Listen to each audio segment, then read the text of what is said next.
Chapter 980. As a cold voice filled the air, the black-robed Tang and appeared in front of everyone. She quickly made a hand gesture and Jin Shi's group of 10 immediately followed her away. Tan Xiao stared straight at Xingchuo and the old man and said in a deep voice, "I know that your Dark Shaman clan used to belong to the Celestial Wizard clan, but I have a deep grudge with the Celestial Wizard clan. It's an irreconcilable enmity between us. I need your clan to take a stand now. If you still want to recognize your ancestors and return to your clan, then we're enemies. But if you think you have no friendship with the Celestial Wizard clan, then we're friends." Xingchuo's eyes flickered and he said in a deep voice, "The experts of the Celestial Wizard clan hunted our ancestors in the past and killed many of our clansmen. I'm afraid we're not clansmen but enemies." The white-haired old man from the Dark Shaman clan continued, "Patriarch is right. The Celestial Wizard clan once hunted our ancestors and caused us to suffer heavy losses. It's been so many years, but we haven't forgotten this hatred. It's a pity that our clan is too weak to be compared to the Celestial Wizard clan, else we would have long sought justice for our ancestors." Xingluan took a deep breath and solemnly said, "My father is right, Mr. Tang. Our clan has no good impression of the Celestial Wizard clan. We can't wait for them to be destroyed. We won't meddle in the enmity between you and the Celestial Wizard clan. If you can provide us with a lot of pills that can make the strength of all our clan members advance by leaps and bounds, we can even help you if you need it in the future." Xingluan. Xingchuo's expression changed and he shouted fiercely. He didn't want the Dark Shaman clan to get involved in the enmity between Tan Xiao and the Celestial Wizard clan. Despite knowing that Xingluan and Tan Xiao had a close relationship, he still tried to stop them. The old man, Xingchuo's father, had a strange expression on his face and slowly said, "I think Xingluan's right here. Our Dark Shaman clan can't seek justice for our ancestors because we're too weak. But if the strength of our clansmen can advance by leaps and bounds, our strength will increase greatly. We can also help Mr. Tang at that time." Xingchuo hurriedly said, "Father, this matter." The old man raised his hand to interrupt him. He then looked at Tan Xiao and said, "Mr. Tang, we need some pills, but I hope you can exchange them with our Dark Shaman clan at a fair price. Of course, you should have heard from Xingluan that our Dark Shaman clan has very few sorcerer stones. I hope you won't cut off our supply." Tan Xiao nodded and said, "Don't worry. I know what I'm doing. I hope all the Dark Shaman clan's top echelons can help me keep today's matter a secret. I don't want my men to hunt the Celestial Wizard clan's clansmen because of your clan." The old man raised his arm and said in a deep voice, "Our Dark Shaman clan will keep this a secret for you as long as I'm alive. Otherwise, I will punish you as a traitor. However, I still have a presumptuous request. I hope Mr. Tang can help us." Tan Xiao nodded and said, "Xingli is a very senior member of my Dark Shaman clan. His strength is second only to my son, Xingchuo," said the old man. "He has betrayed our clan and is a sinner of our clan. If your men find any traces of him during the operation, I hope you can inform us in time." "Don't worry.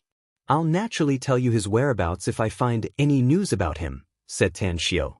"Also, I won't participate in Xingluan's abdication as the Dark Shaman clan's patriarch.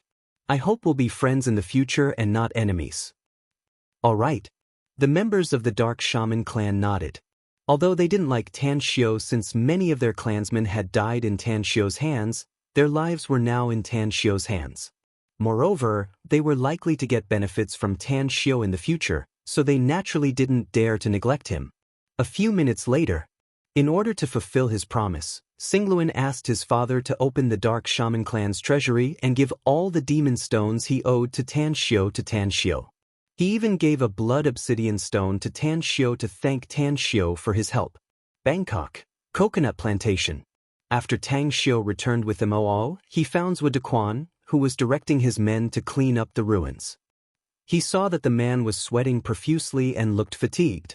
Tang Xiao took out a porcelain bottle from his interspatial ring, poured a drop of body-refining liquid into it, and then came to him. "Mr. Zhou." Upon seeing Tan Xiao's arrival, Zhou Dequan immediately looked pleasantly surprised and said with a bit of respect, "You're back, Mr. Tang. Kanaja just left not long ago." He asked me to tell you to visit him when you have time. I just called him on the way here, said Tan Xiu. I have an urgent matter to deal with, so I won't be visiting him for the time being. Anyway, I came here to borrow your place to deal with something. I'll leave immediately after I'm done with it. Here? With a strange expression, Zhuo Dequan asked, This place has turned into ruins, Mr. Tang. I've arranged for Qing and my 2 grandsons to stay in the hotel. What do you want to borrow this place for? I need an underground warehouse, said Tan Xiu. You'll know what I'm going to do with it after I'm done with my work. You can use it as you wish, Mr. Tang, said Zhuo Dequan hurriedly. Also, if you're going to stay here for a long time, I'll immediately send someone to prepare daily necessities and send you meals on time. I don't need daily necessities, nor do you need to send me meals. Tan Xiu waved his hand. I won't be staying here for a long time, 2 days at most. I'll leave Bangkok after I'm done with my work and return to China. However, there's one more thing I'm afraid I'll have to trouble you with. Please do tell, said Zhuo Dequan respectfully. You already know that my men and I came to Bangkok illegally by sea, said Tan Xiu. Now that I'm done with my business, I'm in a hurry to return to China, so I'd like to fly back directly. Can you help me apply for a temporary passport? Can you help me with something at the airport? It's a bit difficult to apply for a passport, Mr. Tang, said Zhuo Dequan with an awkward expression. You're not from T country after all. Besides, I'm not familiar with the airport, so I don't have any connections even if I want to do it. But what? Asked Tan Xiu. But Kanaja can do it, though, said Zhuo Dequan. Even if you don't buy a ticket and don't have a passport and other documents, he can still send you and your men to the plane. Kanaja? Recalling Kanaja's identity, Tan Xiu nodded and said, I'll have to trouble you to help me find Kanaja for this matter. Also, no matter how much gold you get in the next 2 days, you must send it to me as fast as possible. I'll give each of you a magic tool if you have enough gold before I leave. No problem. Zhuo Dequan looked pleasantly surprised and immediately grabbed his mobile phone to dial Kanaja's number. Tan Xiu came to the underground warehouse and directly closed the door after entering. Because the ventilation conditions were good and the lights illuminated the inside, he didn't feel uncomfortable. Out. Tan Xiu took out the demon god spirit devourer cauldron from his interspatial ring and placed it in the middle of the warehouse. There were a lot of precious ores in his interspatial ring, but the first thing he needed to do was to extract the essence of the gold. True fire. As Tan Xiu cast a spell, the true fire burned under the demon god spirit devourer cauldron, while a large amount of gold stored in the warehouse was continuously poured into the cauldron under Tan Xiu's control. Smelting gold. It was very simple. He only needed to burn off all the impurities in the gold, leaving only the most essential metal essence. Furthermore, the true fire was very powerful as it melted the gold and formed a trace of metal essence. In just half a day, all the gold in the warehouse was smelted, leaving only a ball of liquid metal essence the size of a ping-pong ball floating in the center of the cauldron. Using this bit of metal essence to refine immortal tools is tantamount to a lunatic's ravings. But if I want to refine magic tools, I can refine a lot of them. Nowadays, the Everlasting Feast Hall has a large population, but weapons are very scarce. Except for the immortal swords Ji Qimei gave to Mo Au and the others, only a few people have magic tools. The number of magic tools needed for the whole army will be huge when those children form their combat effectiveness in the future. If this bit of metal essence is properly distributed and blended with other materials, I should be able to refine 20 magic tools. However, 20 magic tools are too few. It seems that I need to rely on Zhuo Dequan and Kanaja's forces to help me get a batch of refining materials. Gold can be smelted into metal essence. Silver can be smelted into silver. Bronze can be smelted into copper essence. Pig iron can be smelted into iron essence. These 4 kinds of mineral deposits were the easiest to find on Earth and were also the most common materials to refine magic tools. As long as the precious ores were added with the smelted essence, a large number of magic tools could be refined. Tan Xiu took out his cell phone and found that there was a signal in the underground warehouse. He immediately dialed Zhuo Dequan and Kanaja's number and told them that he needed a lot of gold, silver, bronze, and pig iron. Then he began to refine magic tools with the precious ores in his interspatial ring. The sword is the most common weapon for cultivators. I trained a group of powerful subordinates when I was in the immortal world, and almost all of them are good at swords. Tan Xiao was proficient in sword arrays, and the sword array he researched in the past could make his subordinates burst out with terrifying power. 10 people sword array, 100 people sword array, 1,000 people sword array, 10,000 people sword array, and so on. There were even sword arrays suitable for millions of immortals to set up. If Zhuodequan and Kanaja can send me a lot of gold, silver, bronze, and pig iron, I'll try to refine hundreds of swords and magic tools in 2 days. Chapter 981. Tan Xiao thought that Zhuodequan and Kanaja wouldn't be able to get a lot of refining materials due to the short period of time. However, he was taken aback after just 1 day. A steady stream of container trucks continued to arrive, carrying truckloads of bronze and pig iron into the underground warehouse. The number of porters alone numbered more than 1,000. In addition, large quantities of gold and silver were also delivered, many of which were made into exquisite jewelry. Tan Xiao didn't make a specific calculation, but he estimated that the value of the gold and silver would definitely exceed $100 million if converted into cash. However, the speed at which the gold, silver, copper, and iron were delivered was fast, but the speed at which they were thrown into the demon god spirit devourer cauldron was even faster. As the true fire continued to burn, the gold, silver, copper, and iron essences were continuously extracted and eventually put into jade bottles by Tan Xiao. That's enough. As Tan Xiao called Kanaja and Zhuodequan, the container trucks coming from all over Bangkok stopped and the number of porters gradually decreased. Standing in front of the demon god spirit devourer cauldron, Tan Xiao's eyes flickered with a strange light. His impression of Zhuodequan was neither good nor bad, but he found Kanaja to be very interesting. This guy was very intelligent and could definitely be regarded as an astute schemer. But he didn't hesitate to invest so much just for a magic tool, which was really beyond his expectations. The refining materials in his interspatial ring, as well as the gold, silver, copper, and iron essences extracted from gold, silver, copper, and iron, were enough for him to refine hundreds of magic longswords.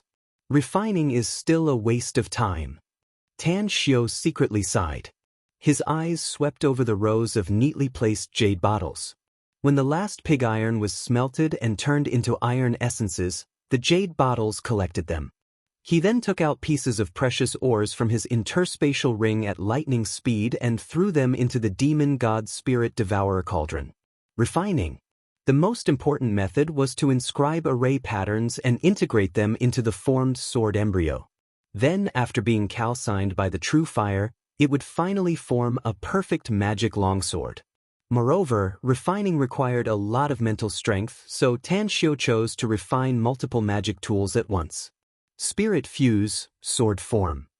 As the lid of the demon god spirit devourer cauldron was lifted by Tan Xiao, 20 magic longswords quickly flew out from the cauldron and hovered around Tan Xiao under the control of his mental strength. Mo, who stood more than 10 meters away, was dumbfounded as he watched the scene of 20 magic swords dancing around Tan Xiao.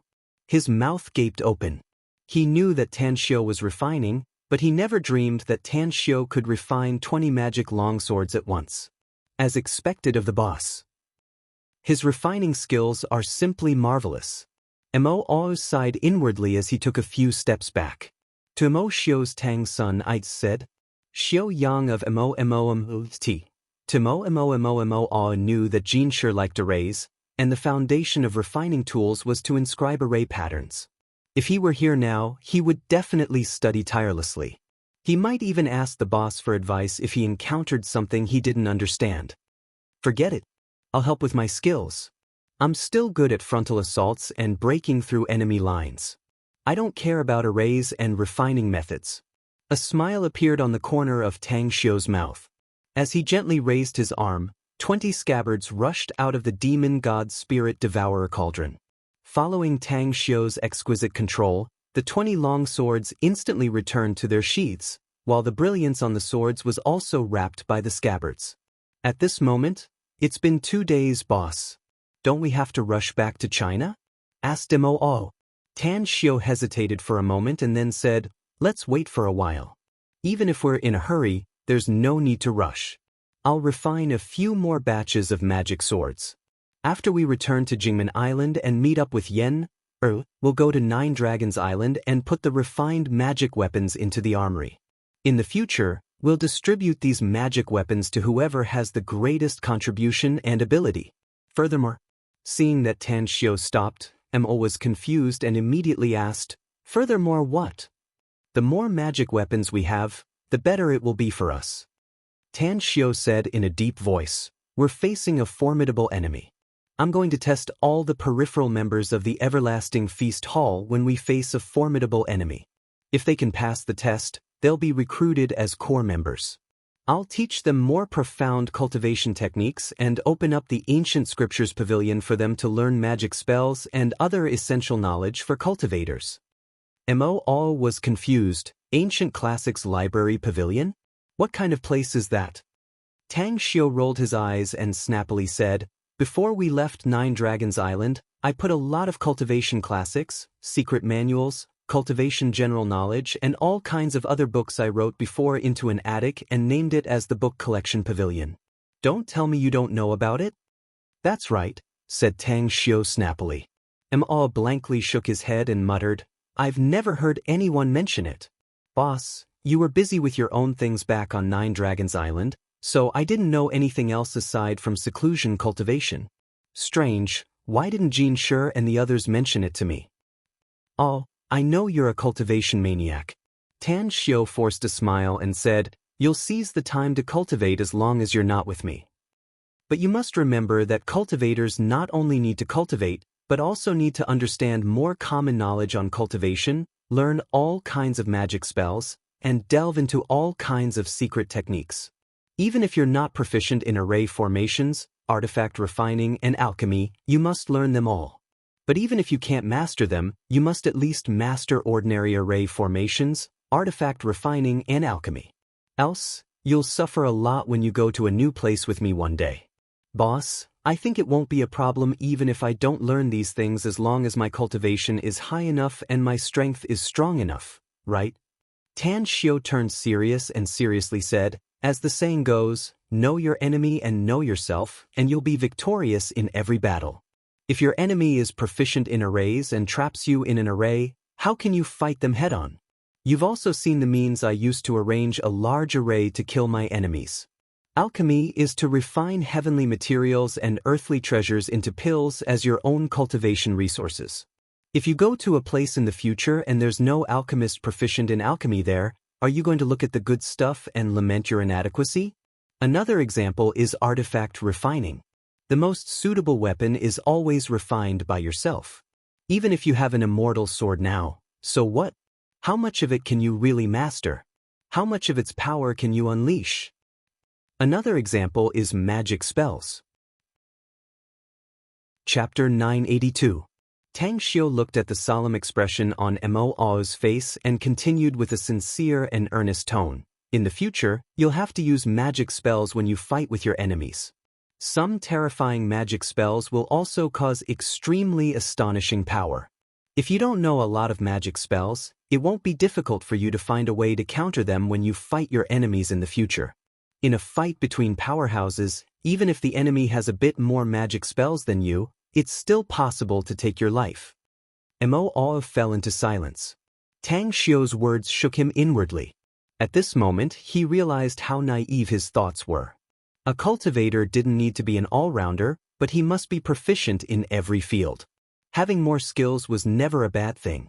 As long as he had enough skills, coupled with his formidable strength, he would be able to sweep away his enemies and become the boss's valiant general. A respectful look appeared on Mo's face as he saluted and said, I understand what you mean, boss. You can rest assured that I'll definitely learn more knowledge and master more skills in the future. I want to be your valiant general, so please guide me in the future, boss. I'll naturally spare no effort to guide you as long as you're willing to learn, boss. Tan Xiao lightly smiled. You must remember that what I need is a real powerhouse. Only the strong are qualified to follow me in the future. If you're surpassed by others, then you can't follow me for a long time. You can't charge and break through the enemy lines for me. Mo clenched his fists and firmly said, "Rest assured, boss. I'll definitely double my efforts." Tan Xiao nodded and smilingly said, "Wait until we return to Nine Dragons Island. Go find Ji Qimei and get half a year's worth of cultivation resources. Consider it as a compensation for giving me the blood of high-level fierce beasts." Mo didn't refuse and respectfully replied, "Thank you, boss."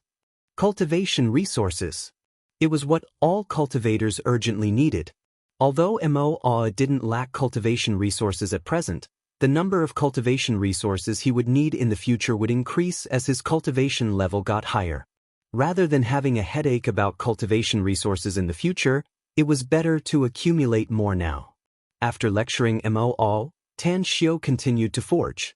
After a whole day of forging, he finally forged 200 magic longswords. However, in order to give Zhuo Dequan and Kanaja one each, he made 2 more of them. "Let's go." Tan Xiao stored everything into his spatial ring and left the underground warehouse with Mo. When he appeared on the ground, he found that the ruins had been cleaned up. There were even many trucks transporting construction materials. With the help of more than a dozen cranes, a large number of construction materials were placed everywhere. Divine Dr. Tang. Zhuo held her 2 sons' hands and came to Tan Xiao. She had a bright smile on her face, and the way she looked at Tan Xiao was especially friendly. Tan Xiao smiled and said, "Why did you come here? Didn't your father settle you down in downtown Bangkok?" Zhuo smiled and said, "It's really boring in the city, so we came here. I heard from my father that you were in the underground warehouse, so we waited here for a while. Are you going back to China soon, Divine Dr. Tang?" "That's right. I'm heading to the airport right away." Tan Xiao nodded. The smile on Zhuo face disappeared and she asked in a low voice, "Then, can you do me a favor?" "Say it." Tan Xiao smiled. "What can I help you with?" Tang Xiao smiled and said, "This time, I escaped China with my 2 sons. Aside from my father's former friend, I also have another bestie to help me. In order to help me, she seems to have offended Jingmen Island's local bully, a scoundrel. My bestie told me that she would immediately hide with her friend in the imperial capital after the 3 of us left Jingmen Island. I've been calling her these days, but I couldn't get in touch with her. Can you help me find her after you return to China? If there's anything she needs help with, would you be able to help her out?" "What's her name?" asked Tan Xiao. "Tell me her contact information and address." "Don't worry. As long as I can find her, I'll help her if she's in trouble." "You're really a good man, Divine Dr. Tang," said Zhuo gratefully. "All right, don't give me a good man card," said Tan Xiao with a smile. "We don't have much time left, so we need to rush to Jingmen Island immediately. I'll send some gifts to your sons before I leave." "No need." Zhuo opened her mouth. Tan Xiao raised his hand to interrupt her. He took out 2 jade pendants from his interspatial ring, tied them with ropes, and hung them around their necks. Then he lightly smiled and said, "Remember, no matter what happens, don't let them take off the jade pendants. Wear them, and they may be able to save their lives when they encounter danger in the future." In the evening, Tan Xiao and Mo arrived at the Bangkok airport. Just as they parked their car in the parking lot, Kanaja hurried over with several bodyguards. "It's all arranged, Mr. Tang. The flight will depart at 8:30 p.m. and you'll arrive at Jingmen Island at 1 a.m. Since you don't have passports or proof of coming to Tea Country, the flight attendants will arrange you to stay in the work area. What do you think?" asked Kanaja respectfully. "No problem." Tan Xiao nodded and smilingly said, "It doesn't matter as long as I can return to China smoothly. Once I return to China, no one will be able to stop me." That's right. I'll give you this magic longsword. Though it won't be of much use to you, it's still a magic artifact. You can pass it on to your descendants in the future." An excited look appeared on Kanaja's face as he looked at the exquisite and artistic longsword. Just as he received it, he felt a cool and refreshing aura flowing through his palm and arm into his body. He originally felt a bit uncomfortable due to the hot weather, but now he felt a cool and refreshing feeling. What a good treasure! Kanaja couldn't help but exclaim in admiration. Tan Xiao secretly found it funny. This guy was not a cultivator, so how could he know whether a magic artifact was good or bad? However, he didn't expose him and smilingly said, "The magic artifacts refined by me, Tan Xiao, are absolutely exquisite. You've provided me with a lot of gold, silver, bronze, and pig iron, so I'll give you something else in addition to this magic artifact." "What is it?" Kanaja looked curious and full of expectation. Tan Xiao was not an ordinary person, so he felt that the thing Tan Xiao gave him would be extraordinary. Tan Xiao took out a jade pendant from his interspatial ring and handed it to Kanaja, saying, "This is a protective magic artifact I refined in my spare time. But I didn't have many refining materials at that time, so it can only be used 3 times. To keep in mind that you'd better wear it every day because it can block 3 crises for you when you encounter danger." "It's just a jade pendant, Mr. Tang. How can it help me resist it?" Kanaja was puzzled. Tan Xiao lightly smiled and said, "Once you encounter an attack, it will form an invisible protective shield that shrouds your body inside. Even if someone uses a powerful sniper rifle to shoot you at close range, they won't be able to kill you." "So powerful?" Kanaja was shocked. This protective magic artifact was too amazing. It could actually withstand a sniper rifle at close range. Even the best bulletproof vests couldn't do this, right? After all, bulletproof vests couldn't be worn on the head. If its effect was really as good as Tan Xiao said, it would be equivalent to having 3 more lives. Tan Xiao smiled and said, "Don't worry. I would never lie to you. Of course, if you don't believe me, we can experiment." "What kind of experiment?" asked Kanaja hurriedly. "Wear this jade pendant magic artifact after you go back and let someone shoot you at close range," said Tan Xiao with a faint smile. "Of course, if you don't dare to try it, you can let someone else wear this jade pendant and you'll be the one to shoot them." "I understand, Mr. Tang," said Kanaja respectfully. "Thank you. This jade pendant magic artifact is much better than that longsword magic artifact for me." Bangkok Airport. The flight from Bangkok to China's Jingmen Island finally arrived. In order to prove his importance to Tan Xiao, Kanaja personally escorted him and Mo Ao to the plane. He also greeted the captain and the staff and smoothly brought Tan Xiao and Mo Ao to the workshop. "The food is ready, Mr. Tang. Mr. Kanaja has sent someone to buy it from outside. You can eat it without worries." A dignified and beautiful stewardess respectfully reported after serving the fragrant dishes to Tan Xiao and Mo. Tan Xiao gave a thumbs up and praised, "I didn't expect Kanaja to be so good at handling matters. This guy's wisdom is not to be underestimated." "That's right, Kanaja seems to be very capable. Is he really that powerful in Bangkok?" "We don't dare to judge Mr. Kanaja in private, Mr. Tang," said the stewardess in a low voice. "But as far as I know, he's really very powerful. Even the boss of our airline has to respectfully greet him when he sees him." At 1 a.m., Tan Xiao and Mo all walked out of Jingmen Island Airport. The Everlasting Feast Hall's staff had been waiting for them since they knew in advance that Tan Xiao would come back. This person was Chi Nan, whom Tan Xiao hadn't seen for some time. "Welcome back to China, boss." A bright smile hung on Chi Nan's face as she slightly bowed and smiled. "How come you came to pick us up, Chi Nan?"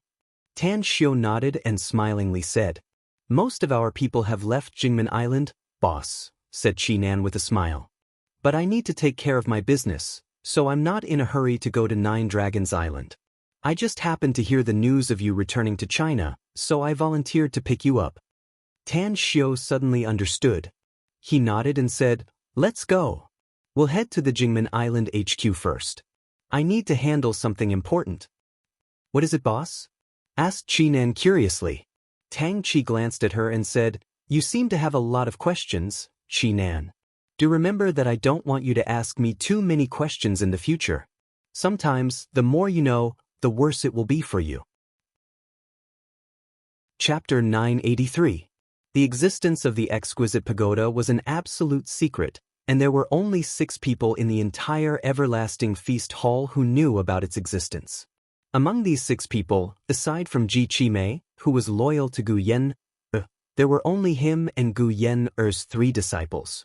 Therefore, even though Chi-Nan was a core member of the Everlasting Feast Hall and was loyal to him, he couldn't tell her about the exquisite pagoda, at least not now. The smile on Chi-Nan's face disappeared and was replaced with a bit of awe as she whispered, "Boss, this subordinate was wrong." Tan Xiu lightly said, "It's a great thing to know your mistakes and correct them. I'm warning you for your own good. The more problems you face in the future and the more you know, the more dangerous it will be. The most important thing for you now is to seriously cultivate. Only by becoming stronger can you have the qualifications to make me pay attention to you in the future." "This subordinate has just broken through to the mid-stage of foundation establishment," said Chi-Nan hurriedly. "I won't neglect you in the future. I'll definitely be at the top among all the core members of the Everlasting Feast Hall." Tan Xiu looked at her with a strange expression. A bit of ridicule suddenly appeared in his eyes as he indifferently said, "From your words, I can tell that you seem to think that the mid-stage of foundation establishment is already a great achievement? Do you think you're now at the top of all the members?" "This subordinate doesn't dare," said Chi-Nan quickly. "I can responsibly tell you that among the 100 to 200 core members of the Everlasting Feast Hall, 3 have broken through to the Golden Core stage, and 2 have reached the mid-stage." Tan Xiu sneered. "There are 19 of them who have broken through to the late stage of foundation establishment, and 46 of them have reached the mid-stage of foundation establishment. You've just broken through to the mid-stage of foundation establishment, so you can barely rank 46th. Among the 100 to 200 people, you're ranked 46th. Can you be considered at the top?" What? Disbelief was written all over Chi-Nan's face. Her mouth was wide open and she didn't speak for a long time. The 46th? Aside from working, she spent most of her time on cultivation and even spent a lot of money to buy a lot of cultivation resources from the Everlasting Feast Hall. She had been working so hard, yet she was only ranked 46th? How was this possible? As Tang Xiu walked toward the outside, he said, "You didn't hear it wrong. You're at most ranked 46th among the 100 or 200 core members of the Everlasting Feast Hall in terms of cultivation level. Based on actual combat experience, I'm afraid you won't even be ranked 46th. Cultivation realm was not the standard to measure a person's strength. Only those who had fought with all their might and sharpened themselves on the edge of life and death could be considered a true expert." As for Nine Dragons Island, aside from those who stayed on Jingmen Island, many of them have experienced brutal battles. Even some of our Everlasting Feast Hall's core members have fallen. Chi-Nan was thoroughly shaken. Never in her wildest dreams did she expect that enemies would appear on Nine Dragons Island. Moreover, they even started a crazy fight with their own people. She didn't expect that some of her brothers and sisters would die in battle, and quite a few of them at that. What had happened over there? Suddenly, Chi-Nan felt ashamed of herself for breaking through to the middle stage of the foundation building realm. He was improving, but others were also improving. There were probably many people who were working harder than him. "I was wrong, boss." With a shameful look, Chi-Nan lowered her head and said. Tan Xiu stopped and turned to look at her. Then he lightly said, "Chi-Nan, you've been in contact with me a lot, so we're relatively close. So you must remember that there's always someone better than you out there. Arrogance and conceit will only lead to you being surpassed by others. As a matter of fact, I'm very optimistic about you. You can still have great achievements in the future as long as you're willing to work hard." "I'll definitely work hard, boss," said Chi-Nan firmly. Tan Xiu didn't speak anymore. After coming to the parking lot, he just sat in the back seat and then looked at Chi-Nan, who was sitting in the driver's seat, and said, "Investigate someone for me. Her name is Yang Yen, a fashion designer with her own studio." "Understood." Chi-Nan replied and started the car, heading toward the Everlasting Feast Hall's HQ, Jingmen Island, Paradise Club. A super luxurious cruise ship was quietly docked at the port. Although it was late at night, there were still a lot of guests coming and going. Most of them were well-dressed and looked like successful people. 8 middle-aged men in black suits and ties stood on both sides of the passageway, examining all the guests coming and going. Ouyang Yun was wearing a red evening gown with a sparkling platinum necklace on her neck. A charming smile hung on her beautiful face as she checked the membership cards of the guests who came here. "Hello, please show me your membership card." Yang Yun smiled and looked at the woman in front of her, who looked a bit embarrassed and evasive. Yang Yan's fingers grabbed the corner of her clothes. She hesitated and asked, I want to spend in the Paradise Club. Do I still need a membership card? I know a waiter in the Paradise Club. He's my younger brother. Can you make an exception and let me go in to look for him? Yang Yun slightly furrowed her brows and lightly said, I'm sorry, I can't let you go in without a membership card. As for your brother, he's a waiter in our Paradise Club. You can call him if you want to look for him and ask him to come out and see you. I called him, but I couldn't get through to him, said Yang Yen hurriedly. What's your brother's name? Asked Yang Yun. Yang Fei, answered Yang Yen. Yang Yun looked at the middle-aged man next to her and said in a deep voice, Go and ask if our Paradise Club has a waiter named Yang Fei. If there is, bring him here. Understood. The middle-aged man replied and strode toward the luxury liner.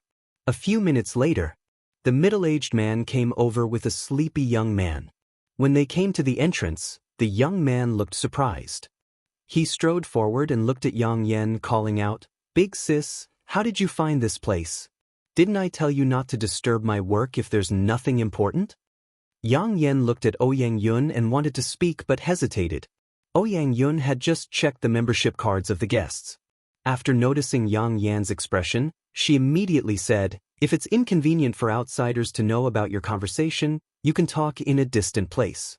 However, the liner will set sail in half an hour. As a waiter of the Paradise Club, I hope you won't let your private affairs affect your work. I understand, General Manager, said Yang Fei quickly. After a while, Yang Yen and Yang Fei came to a place tens of meters away. With a curious look on his face, Yang Fei asked in a low voice, Big sis, what's going on? Why are you here? Little Fei, hurry up and quit your job here, said Yang Yen bitterly. Come with me to the imperial capital for a while. I've already contacted someone in the imperial capital. Let's stay at my classmate's place for a while and then we'll make further plans. Why are we going to the imperial capital, big sis? Asked Yang Fei, confused. I offended some powerful and influential people in Jingmen Island, said Yang Yen. They're now hunting me down. If my guess is correct, they'll soon trace it to you through me. So let's leave Jingmen Island first and go to the imperial capital to avoid the storm. After some time, we'll come back quietly and sell our properties. Jingmen Island will no longer be suitable for us to live in later. Yang Fei's face turned pale and he hurriedly asked, Big sis, who did you offend? What's going on? Tell me clearly. Yang Yen forced a smile and said, I offended the owner of the Garden Stud Farm just to help my bestie. You've ridden horses with me, so you should know the owner of the Garden Stud Farm, Guofugue. He's powerful and influential in Jingmen Island. Even if he can't cover the sky with one hand, it's still easy for him to deal with some people. Also, I can tell you that there's someone behind Guofugue, and it seems like that person is more powerful than him. That's why we must run away to the imperial capital to avoid the storm. The sudden news scared Yang Fei and made him shiver all over. He naturally knew who Guofugue was. He even knew more than his sister. Guofugue. On the surface, he was the owner of the Garden Stud Farm, but he secretly controlled more than a dozen entertainment centers in Jingmen Island. He was also the owner of several five-star hotels and one of the main people in charge of an underground money house. Never did Yang Fei imagine that his sister would provoke such a big trouble. Guofugue was a ruthless character in Jingmen Island. Almost no one who offended him would have a good end. Yet, there was someone even more powerful behind him. This was a disaster that could take his life. Big sis, wait for me. I'll immediately resign to the leader and then we'll leave Jingmen Island as soon as possible, said Yang Fei in a deep voice. Yang Yen nodded without a word. She looked at her brothers receding back and felt guilty. Ever since their parents passed away 5 years ago, the two of them had been relying on each other for survival.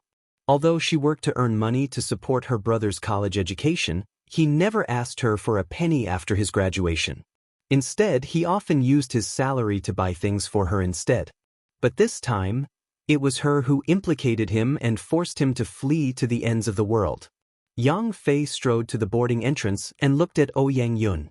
He hesitated and said, "General Manager, I want to resign." "Give me a reason." Yang Yun said indifferently. "My sister has offended someone. We need to leave Jingmen Island immediately," said Yang Fei bitterly. Yang Yun was flabbergasted and asked, "Offended someone? Who did you offend?" Yang Fei knew about the Paradise Club's backer and Yang Yun's identity. After pondering for a moment, he whispered, "Guo Fugui." Chapter 984. Yang Yun was a member of Jingmen Island's Ouyang family. She was sent here to be the Paradise Club's general manager, so her identity was naturally not ordinary. Even the eldest daughter of the Ouyang family, Ouyang Lulu, had to call her elder cousin. Therefore, she naturally knew Guo Fugui's identity. However, she never thought that the older sister of this waiter would have such a great ability to offend Guo Fugui. Yang Yun was silent for a few seconds before she slowly said, "Your sister has offended Guo Fugui, so tell her to hide. You're a member of my Paradise Club, so you naturally don't need to be afraid of Guo Fugui's revenge." Yang Fei shook his head and said, "General Manager, my sister is my only relative. I can't ignore her. Please approve my resignation." Yang Yun sighed and said, "Forget it. Since you insist on leaving, then I'll agree. Go inside and hand over your work, and then..." Suddenly, her words came to a halt and a strange expression appeared in her eyes. She shook her head helplessly and sighed, "I'm afraid it's impossible for you to leave now. There are at least a dozen of Guo Fugui's men in the surroundings, and his right-hand thug, that ruthless field mouse, has already come here." Yang Fei abruptly turned his head and saw that his sister, Yang Yen, had a panicked expression on her face as she rushed toward him. His eyes instantly swept the surroundings and found that at the edge of the bright spotlights, a few figures had appeared in his line of sight. Among them were two men who were following behind his sister, walking over with a murderous aura. "Little Fei, you go first." In a panic, Yang Yen took out a fruit knife from her bag and dashed over, shouting hurriedly. Yang Fei shook his head and said, "Big sis, it's a blessing and not a curse. Don't worry. I won't let them hurt you as long as I'm still standing. General Manager, thank you for agreeing to my resignation. I'm no longer an employee of the Paradise Club. I hope I won't bring you trouble because of us." "Guo Fugui doesn't have the qualifications to bring me trouble," said Yang Yun disdainfully. "But you, have you really thought it through? Once you decide to leave our Paradise Club, your life and death will have nothing to do with us." Yang Fei was silent for a moment and bitterly said, "General Manager, I understand the rules. Whether I live or die today has nothing to do with you." After saying that, he snatched the fruit knife from Yang Yan's hand and shielded her behind him. He looked coldly at the two men who were striding toward him. When Yang Yun saw Yang Fei's actions, he shook his head regretfully and sighed. She admired Yang Fei's courage and uprightness, but her Ouyang family and Guo Fugui had always minded their own business. She wasn't willing to cause conflict between her Ouyang family and Guo Fugui because of a waiter, even though her Ouyang family wasn't afraid of Guo Fugui. "Miss Ouyang." The middle-aged man on the left wearing a black suit with a scar on his left cheek glanced at Yang Yen and Yang Fei before nodding with a hint of respect. Yang Yun lightly smiled and said, "Earth Mole, you really don't show up until late at night. You've brought so many people here today. Are you trying to cause trouble here?" The scar-faced man shook his head and said, "Miss Ouyang misunderstood. Even if you give me 100 guts, I won't dare to bring people to cause trouble here. The main reason I came here today is because of this bitch. She injured one of our brothers, so I need to take her back and hand her over to my boss." Yang Yun couldn't help laughing and said, "Look at her. She doesn't even have the strength to truss a chicken. How could she injure your men? There should be some misunderstanding here, right?"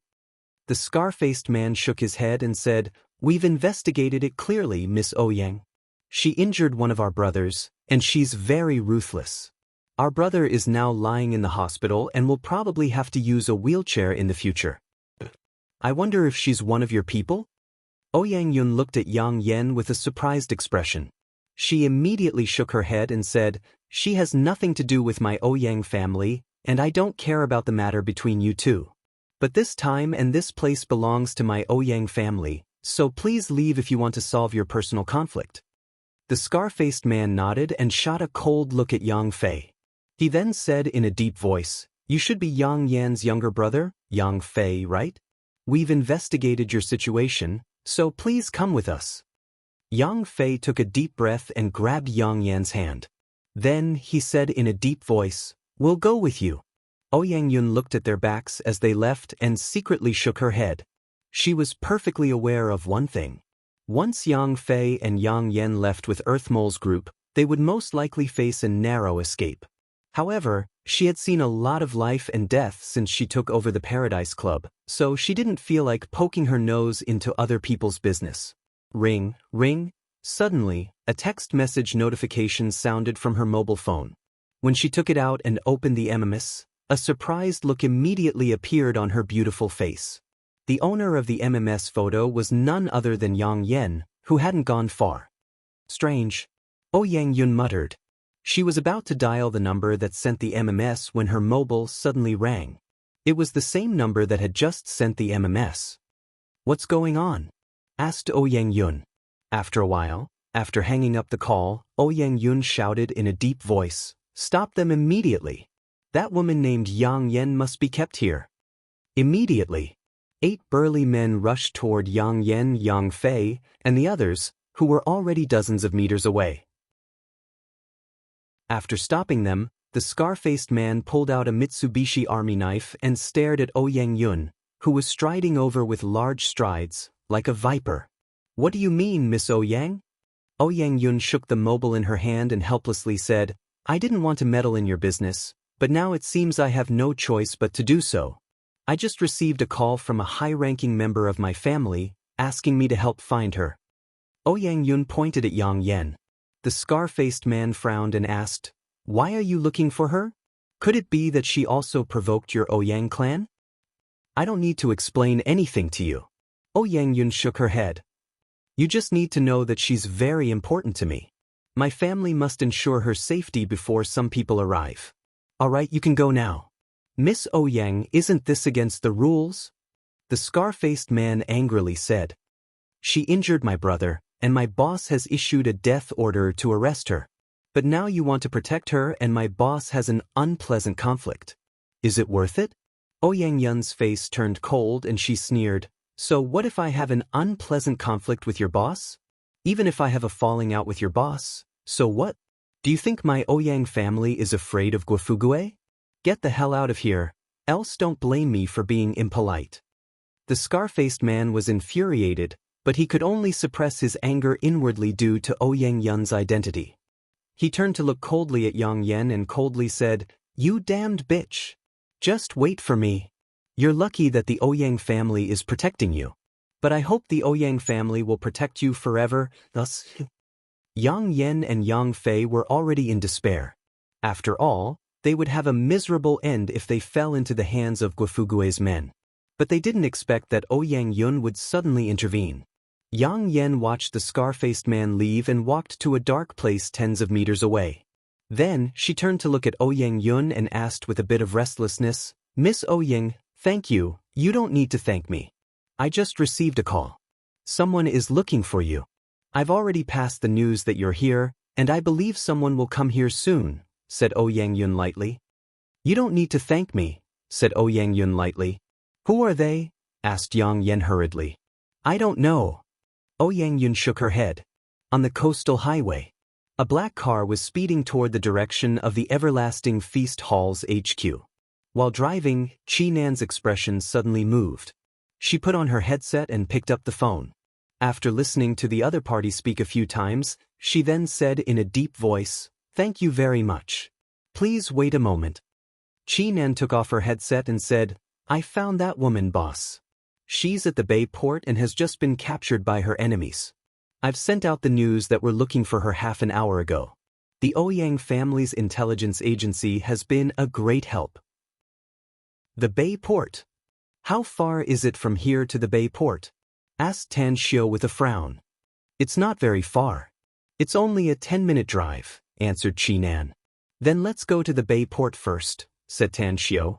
"Understood." 10 minutes later, the car arrived at the Bay port.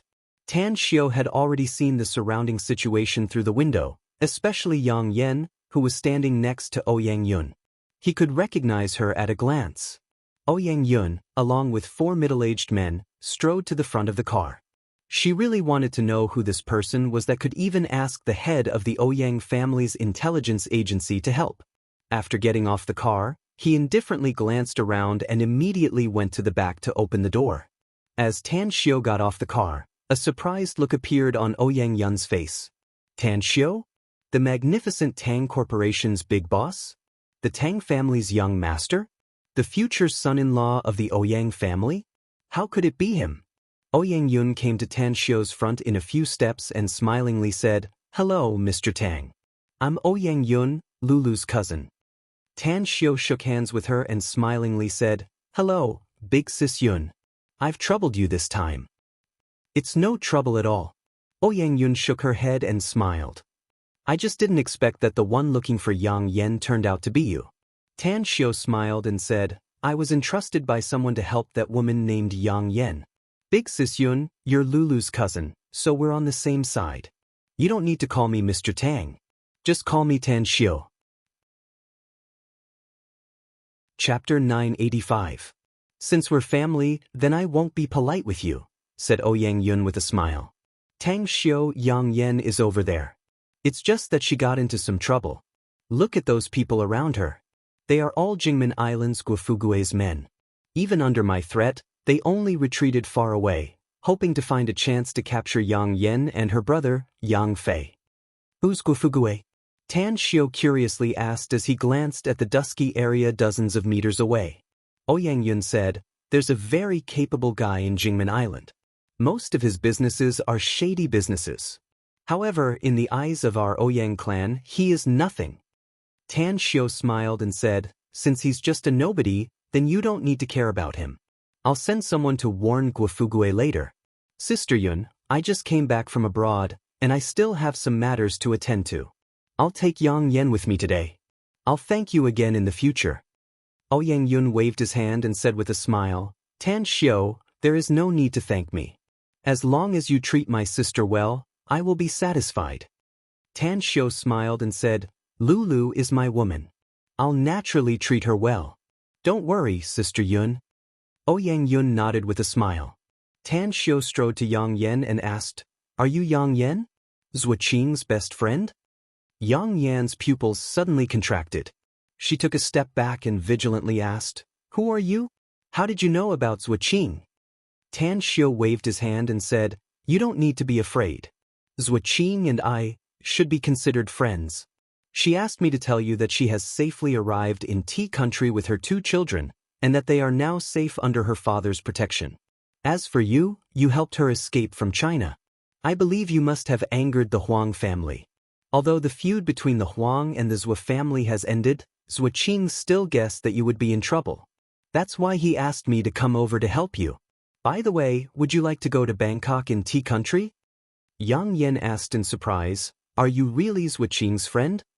Tan Xiao nodded and said, "I don't need to lie." Ouyang Yun also said, "Yang Yen, right? You should know about my Ouyang clan, right?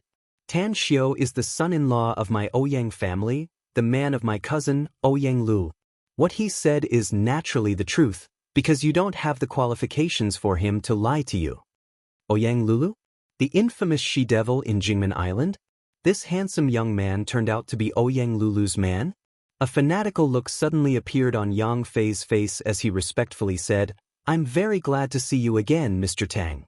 Big sis, I can prove that Mr. Tang is indeed the boyfriend of Ouyang family's eldest daughter, Ouyang Lulu. I've met Mr. Tang at the Paradise Club, and I've heard many legendary stories about Mr. Tang." Cough, cough. Tan Xiao looked at Yang Fei, not knowing whether to laugh or cry. A legendary story? How could there be such a legendary story? Shaking his head, he smiled and asked, "You are?" Yang Fei said, "Hello, Mr. Tang. My name is Yang Fei. I used to be a waiter of the Paradise Club. Yang Yen is my sister, my biological sister." Tan Xiao suddenly understood and smilingly said, "Persuade your sister. You'd better leave Jingmen Island as soon as possible. Although I'll send someone to warn Gufugue, it's hard to deal with a small devil. If he sends someone to harass you without me knowing, it'll be troublesome. Yang Fei hesitated for a moment before he nodded and said, Big sis, Mr. Tang is right. We really should leave Jingmen Island. I know about Gufugue. He's a ruthless and merciless character, and he's famous for seeking revenge for the smallest grievance. It's a good choice to go to Tea Country. Yang Yen nodded repeatedly. Today's situation had turned for the better, and she and her brother's safety was guaranteed. She was already thankful to the heavens and the earth for the sudden appearance of a savior. Now, she would agree to whatever Tan Xiu said. Tan Xiu greeted Ouyang Yun and led the siblings to the front of the car. Then, he said in a deep voice, Chi Nan, send someone to Bangkok in Tea Country. Don't make any mistakes on the way. Also, go see that Gufugue in person and warn him not to pester Yang Yen again. What if Gufugue insists on making things difficult for Miss Yang? Asked Chi Nan. If he doesn't listen to my advice, then there's no need for him to mingle in Jingmen Island anymore, said Tan Xiu indifferently. Go. Finish this matter quickly and return to HQ earlier. Chi Nan nodded and suddenly asked, Boss, there's only one car. Don't worry about us. You go first, said Tan Xiu with a faint smile. After Chi Nan left, Tan Xiu returned to Ouyang Yun and asked, Big sis Yun, can you lend us a car? We still have something important to do as soon as possible. It's a small matter. I'll send someone to drive the car right away, said Ouyang Yun with a smile. But I've already told my cousin about your arrival here. You should wait for him. He'll be here soon. Cousin? Who's your cousin? Asked Tan Xiu. Is it Ouyang Lei? That's right. It's indeed Ouyang Lei, said Ouyang Yun with a smile. He was born 4 days earlier than me, so I call him cousin. Tan Xiu thought for a moment before he nodded and said, Since he's already here, then I'll wait for him for a while. That's right, hasn't Lulu dealt with the Paradise Club? How come it's still in the hands of your Ouyang family? Lulu did sell this luxury cruise, but the buyer is my Ouyang family, said Ouyang Yun with a smile. Like Lulu said, if you marry a chicken, follow the chicken. If you marry a dog, follow the dog. If you marry a monkey, you can walk all over the mountain. She's determined to marry you, so she hurriedly cut off all relations with my family. My first uncle has been lamenting that his daughter is always thinking about her husband's family even before she gets married. Cough. Tan Xiu coughed twice to cover up his embarrassment. But after recalling Ouyang Lulu's actions, he found that what Ouyang Yun said was indeed reasonable. Even when he was with Ouyang Lulu, that girl had begun to count with her fingers, thinking about how much money the Ouyang family would give her when she marries him in the future. Half an hour passed by. Tan Xiu was sitting in the most luxurious hall of the Paradise Club, chatting with Ouyang Yun while waiting for Ouyang Lei's arrival. Bam! The hall's door was forcefully pushed open as the burly Ouyang Lei strode into the room. When he saw Tan Xiu, a pleasantly surprised look immediately appeared on his face. He opened his arms to greet him and shouted, Future brother-in-law, it's really you. When I received the call before, I thought it was a lie from the person in charge of intelligence. Well, we haven't seen each other for more than half a year, right? I didn't expect you to be so handsome. Tan Xiu couldn't help laughing. He got up and gave him a big hug. After letting go, he said with a smile, Brother Lei, I didn't expect that you still haven't rested even though it's already so late. I heard that you've recently taken over the Ouyang family's power. I believe it won't be long before you become the new patriarch of the Ouyang family, right? Ouyang Lei waved his hand and smilingly said, My father is old but vigorous. He's even more energetic than me now. It's still far away for me to become the patriarch of the Ouyang family. But your business is flourishing and your power keeps soaring. Lulu called me a few days ago. She said that you're always busy and don't have much time to accompany her. I do have some things to deal with, but she's pressured me, so I promised to accompany her for some time, Tan Xiu said with a smile. But you heard from Lulu that you found your sweetheart? When will you get married? I'll give you a big gift when the time comes. Soon. Ouyang Lei grinned and said, We'll get married at the end of this year. Why don't you give me that gift first? You haven't gotten married yet. What's the matter with me giving you a big gift now? Tan Xiao was at a loss whether he had to cry or laugh. But I do have some good things for you. With that said, Tan Xiao took out a porcelain bottle and a book from his interspatial ring. He handed them over to Ouyang Lei and said, "There are 10 drops of body refining liquid inside. Drop 1 drop into the water when you're about to take a bath. The process may be a bit painful, but it'll be very helpful to your body. Remember, the longer you soak it, the more benefits it will bring you. Also, this is an ancient manual on body refining that should be very suitable for your cultivation." With a pleasantly surprised expression, Ouyang Lei almost rushed to grab the porcelain bottle and the ancient manual. He fondled it and couldn't bear to put it down. Then, he nodded with satisfaction and said, "My younger sister is really blessed to have found a husband like you, brother-in-law. I heard that you've seen my mother, right? You must have bled a lot, right?" Ugh. Tan Xiao recalled the last time he met his cheap mother-in-law, and he couldn't help but feel nervous. The last time they met, he was indeed slaughtered. Looking at the excited expression on Ouyang Lei's face, Tan Xiao rolled his eyes and suddenly grinned. "Brother Lei, do you want to become a real expert? You can fly over eaves and walk on walls and injure people by plucking leaves." Ouyang Lei rolled his eyes and then proudly said, "I can fly over eaves and walk on walls, and injure people by plucking leaves. Don't look down on me though. I'm also an expert now. Not long ago, I challenged a martial Dao grandmaster to a fight and defeated him within a dozen moves." Tan Xiao instantly realized that the cultivation manual he gave to his cheap mother-in-law must have been passed on to Ouyang Lei. However, Tan Xiao was a bit annoyed after seeing his behavior, yet he maintained his composure and said, "Brother Lei, I'm afraid you already know some things about me. If you want to become stronger, then you must seize every opportunity. I'll give you a chance now. Do you want to be trained by my people? I guarantee that your strength will increase by more than 10 times after the training." 10 times? Ouyang Lei exclaimed. "More than that? I'm willing. I'll do whatever you want me to do as long as I can become stronger." Tan Xiao clapped his hands and smilingly said, "You're very motivated. That's great. How about this? Tell me what you need to do later, and I'll send someone to send you to the training place." Today's 4 chapters have been released. For the sake of Jingye's illness, please support me with your monthly votes, brothers and sisters. Thank you very much. Under the Chapter 986. Looking at the excited Ouyang Lei, Tan Xiao secretly laughed inwardly. Ouyang Lei had just stepped into the qi refining stage, and he was probably inferior to the first batch of orphans adopted. After sending him to Clam Island, he would train with those children. The scene would definitely be very interesting. It's getting late. I should go back and rest. Don't worry.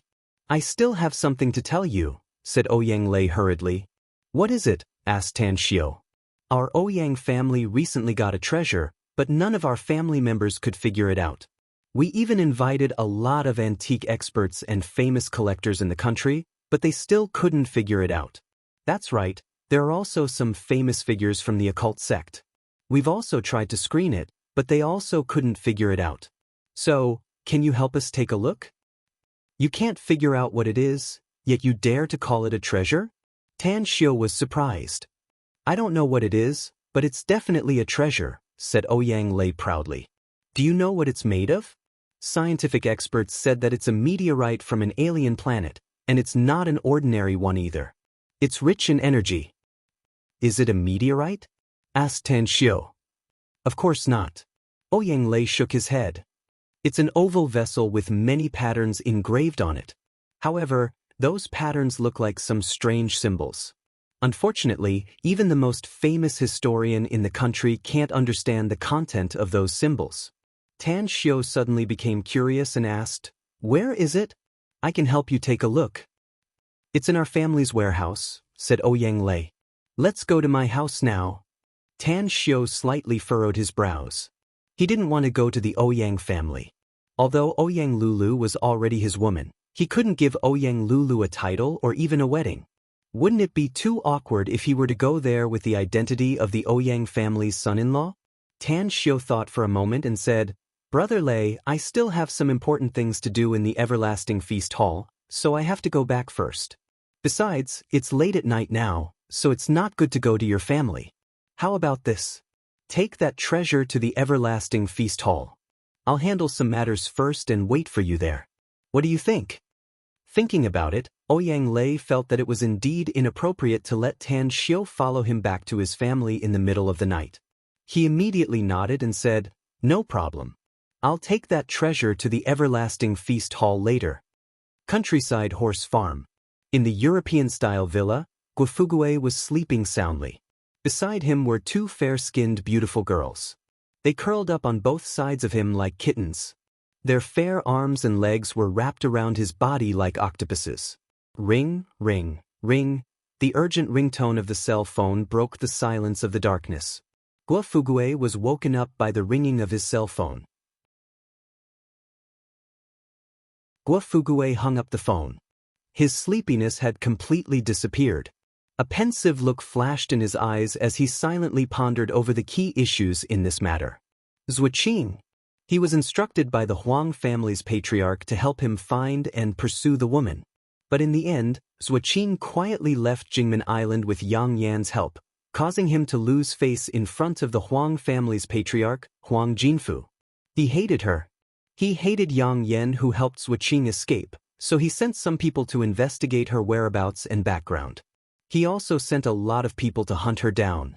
It was a pity that the cunning woman had been running away for several days and had yet to be caught. At 3:30 a.m., Tan Xiu and Mo all rushed to the Everlasting Feast Hall's HQ. Most of the people had already left and were now on Nine Dragons Island, so only a dozen core members of the Everlasting Feast Hall were left here. Gu Xiaoxue, on the other hand, had returned a step earlier. "Oh, stay here." In the parking lot, Tan Xiu issued an order and then walked toward the seaside. Just as he arrived at the seaside, he saw Gu Xiaoxue sitting cross-legged in the lone boat on the sea under the starlight, cultivating. With a faint smile, Tan Xiu soared and instantly stood on the bow of the lone boat. "Grand Master." Gu Xiaoxue looked pleasantly surprised upon seeing Tan Xiu. "Not bad. You're very hard-working." Tan Xiu nodded. "However, Tang Guang and Tang An are a level stronger than you, so you need to work harder to break through to the late stage of Golden Core as soon as possible." "I'll try my best, Grand Master." Gu Xiaoxue nodded. Tan Xiu let out a faint smile and looked at the sea in front of him. He immediately cast a seal and sent a stream of air into the sea. In just a short while, the sea in front of him split open and Gu Yinu, clad in white, darted out lightning fast and instantly appeared in front of Tan Xiu. "Master." Gu Yin was like a young girl as she let out a cheerful laugh and skillfully held Tan Xiu's arm. "Let's get ready to leave this place," said Tan Xiu with a smile. "I've arranged an array in the sea near Nine Dragons Island that's suitable for the exquisite pagoda." "Are you also going to stay in Nine Dragons Island in the future, Master?" asked Gu Yen with a smile. "I still have a lot of things to do, so I won't be staying here for the time being." Tan Xiu shook his head. "However, I still have to go to Nine Dragons Island in the near future to kill all the enemies who dare to covet Nine Dragons Island. Those enemies are just ants in my eyes." Gu Yin chuckled. "I can easily kill them as long as you tell me who the enemies are, Master." "I can't let you do it." Tan Xiu shook his head. "The current environment on Earth is too comfortable, which is very unfavorable for us to train talents. So let the others fight the enemies and sharpen themselves on the edge of life and death. As long as they can survive, they will be qualified to leave with us in the future." "I'll listen to you, Master," said Gu Yen with a smile. Tan Xiu reached out to touch her smooth black long hair and smilingly said, "I'm going to establish a sect and rename it. Do you have any objections?" "Yen is masters," said Gu Yen straightforwardly. "Whatever you say, Master. When I established the Everlasting Feast Hall to train a group of talents, the main purpose was to have them help me find you, Master. Now that I've found you, they are meaningless to me. They are our people in..." Tan Xiu shook his head. "I know what you're thinking, but you must remember that since you've raised them and taught them your skills, you must treat them as your family. You know who I used to be, but I neglected one point, and that is strength in numbers. If those old men who followed me to the peak were all by my side, those bastards wouldn't have had the chance to plot against me. A thoughtful look flashed in Gu Yenner's eyes. She silently nodded and said, "I'll remember your words, master." Tan Xiu looked up at the starry sky. His deep eyes seemed to be able to penetrate the clouds and space to see the magnificent scene in the vast immortal world. He could see his enemies constantly making progress. However, he wasn't afraid. He wasn't afraid at all. He was once a supreme in the immortal world, and his biggest advantage was the accumulation of tens of thousands of years, as well as the heavenly art of cosmic genesis, a top-notch cultivation art that was comparable to the cultivation art of demon gods. In the past, it had taken him 8,000 years to become the supreme exalt of the immortal world. Now that he had started over, he was confident that he would be able to shorten the time needed. Chapter 987. The laws in the immortal world were exceptionally cruel, and the survival of the fittest was the rule without exception. If one wanted to stand out in the immortal world, they could only kill their way out of this world unless they had a strong background. Tang Xiu was glad that he didn't have nothing after starting all over again. Although he couldn't contact his subordinates in the past and couldn't expose the fact that he was still alive, he still had Gu Yenner as his disciple. She was injured and her cultivation had fallen to the point where she had just become an immortal, but once she returned to the immortal world in the future, she could quickly restore her strength. It must be noted, before Gu Yenner came to Earth, her cultivation had reached the terrifying perfected golden immortal stage. Although she was still a bit far from the supremacy stage, she could be regarded as a feudal lord. Even the supremes in the immortal world didn't dare to ignore her existence. "Yen, can you refine the nascent soul breakthrough pill now?" Tan Xiu retracted his gaze and looked at Gu Yenner. "Master, let alone the nascent soul breakthrough pill, I can even refine an immortal pill now." Gu Yenner hesitated. "It's just that the materials for alchemy on Earth are very scarce.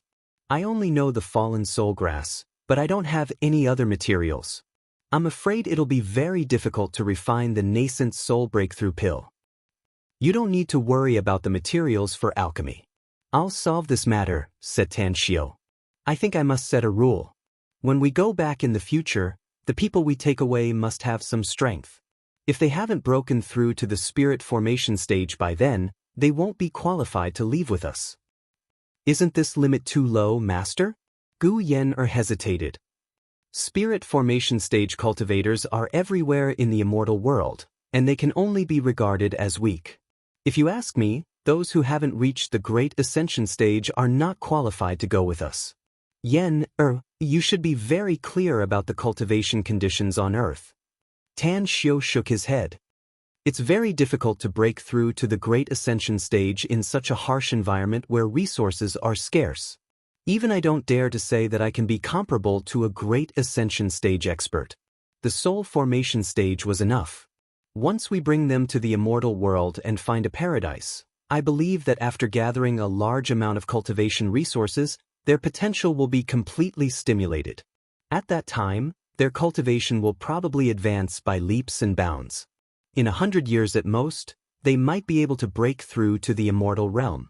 Gu Yenner thought about it and felt that Tan Xiu's words made sense, so she nodded and said, "Don't worry, master.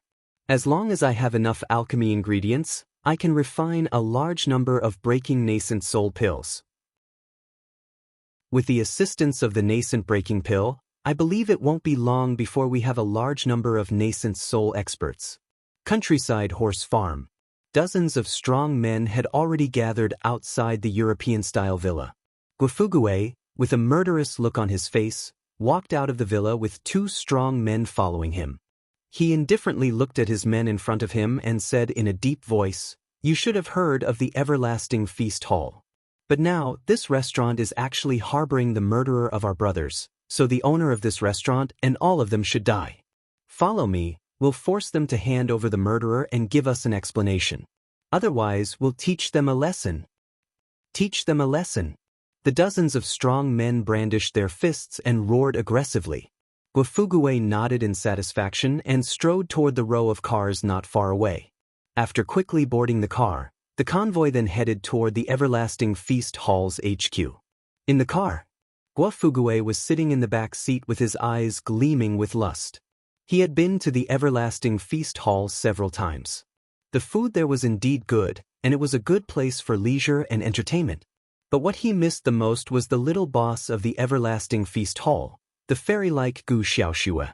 Guo had seen a lot of beauties in his life, but those who could reach the level of Gu Xiaoxue were few and far between. In the entire Jingmen Island, there were only two people who had such a stunning appearance. One was Gu Xiaoxue, and the other was the eldest daughter of the Ouyang family, Ouyang Lu.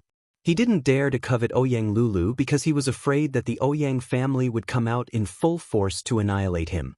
However, Gu Xiaoxue didn't seem to have any background. Except for the number of security guards in the Everlasting Feast Hall, there was nothing to be afraid of. In the parking lot of the Everlasting Feast Hall, Mo was leaning on the side of the car with a cigarette between his fingernails, silently thinking about something. He knew that the Everlasting Feast Hall had a lot of secrets, and the biggest one should be the boss, Gu Yan. Although Gu Yan raised him and taught him some skills, he didn't know much about Gu Yan. Her origin, her age, how powerful was she? Mo knew nothing about it. He only knew that in his eyes, Gu Yan was his boss, and like his mother, she was the closest person to him. And Tan Xiu was the person he admired the most. He also had absolute loyalty and trust toward Tan Xiu. Light, Dark, and Gu Xiaoxue. All three of them have broken through to the Golden Core stage and should be the strongest experts in the entire Everlasting Feast Hall. But my cultivation is only at the late stage of foundation establishment. Even if I can be ranked at the forefront of the restaurant's members, it's still far from what I want. The origin of these two bosses is absolutely terrifying because it's related to the existence of another world. Let alone Boss Gu Yan, just Boss Tan Xiu alone has improved his strength too fast. If I can't break through to the Golden Core stage in a short time, I'm afraid the gap between me and Boss Tan Xiu will only get bigger and bigger, so much so that I'll lose the opportunity to serve him in the future. Become stronger. I need to become even stronger. Tang Guang, Tangan, and Gu Xiaoxue. The reason why the three of them have such formidable strength is because they started cultivating earlier. I'm definitely not worse than them in terms of cultivation talent and hard work. Mo clenched his fists tightly with a firm look in his eyes. Suddenly, his expression slightly moved as he looked at a figure dashing lightning fast toward him and asked indifferently, "What's the matter?" "Someone followed you and boss here, but they didn't enter our manor and just wandered around the vicinity," said the person in a deep voice. Mo frowned and coldly said, "Let's go and have a look. They must be experts to be able to follow us here without us noticing." A few minutes later, at the intersection of the highway outside the Everlasting Feast Hall, the scar-faced man, Lu Hao, stooped down and hid in the bushes like a cat, quietly observing the interior of the Everlasting Feast Hall. The binoculars in his hand allowed him to clearly observe a large area inside the Everlasting Feast Hall. Next to him, three thin young men gripped their machetes and vigilantly observed the surroundings. They would be able to detect the slightest movement of the grass in the wind the first time. "How long will it take for boss to arrive, Brother Mouse?" One of the young men leaned toward Lu Hao and asked in a low voice. "He should have set off by now." Lu Hao sneered. "Boss brought a lot of our brothers this time. Even if the Everlasting Feast Hall has a lot of security guards, those spineless shrimps will have no choice but to kneel and beg for mercy when the time comes. Fuck, if it weren't for not alerting them, the four of us would have already rushed in and caught those two guys." "Brother Mouse, we're boss's men.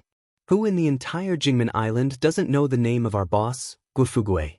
Do you think those security guards of the Everlasting Feast Hall will dare to compete with us? Even if we go in and catch them, I'm afraid they won't even dare to let out a fart." Lu Hao let out a faint smile. He was very satisfied with his current life. As the number one right-hand man of his boss, Guo, he was respected by countless people. Though his nickname was Mouse, no one really dared to trample on him like a mouse. All these years, he had been eating and drinking well. He had money and women, so it was needless to say how free and unrestrained his life was. "Who is it?" Suddenly, Lu Hao's complexion drastically changed and a horrified look burst out from his eyes. He was a man who could fight and go all out. He had been practicing Sanda for 20 to 30 years, and even 7 or 8 experienced local ruffians were not his match. But now, someone was sneaking up on him, and he didn't even notice it in advance. In an instant, the other 3 young men raised their machetes and quickly came to Lu Hao's side, glaring at the light outside the shade of the tree. Under the streetlight 5 or 6 meters away, Mo All was seen with his hands behind his back, followed by 4 experts of the everlasting feast hall. His killing intent was locked on the 4 of them. You already know the answer, don't you? You followed us here and even asked who we are? What kind of logic is this? I'd like to ask, where are you from? You even dare to follow us and spy on our everlasting feast hall? Asked Mo All lightly. Upon hearing it, Lu Hao's tense body immediately relaxed and a disdainful look flashed in his eyes. He got up and walked out of the dark shade of the tree and sneered, "You're really from the everlasting feast hall. Where's the other brat? Why didn't he come with you?" Mo All shook his head and lightly said, "Just based on what you said, it's impossible for this matter to be settled peacefully. Tell me, who exactly are you people? Why are you following us?" Lu Hao rolled his eyes and observed Mo All and the 4 core members of the everlasting feast hall. He then shook his head and said, "You look tall and strong, but I'm afraid you're just a bunch of wax heads and silver spears. I'm sure you'll know who I am soon, but you'll be out of luck when that time comes." Mo All slightly furrowed his brows and said in a deep voice, "Capture them and bring them inside for interrogation." Bush.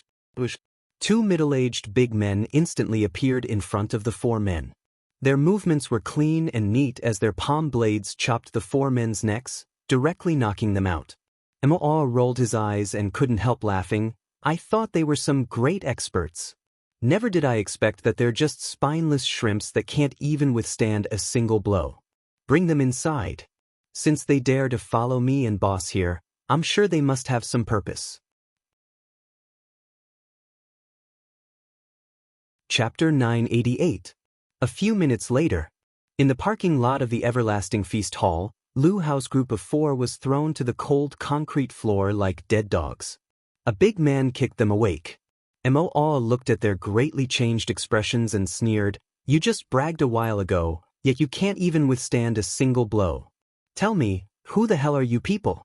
Of course, you can choose not to say anything, but you won't be able to bear the consequences." Lu Hao crawled up from the ground and reached for his waist. His expression changed as the dagger on his waist was nowhere to be found. Mo All put his hand behind his back and took out the dagger.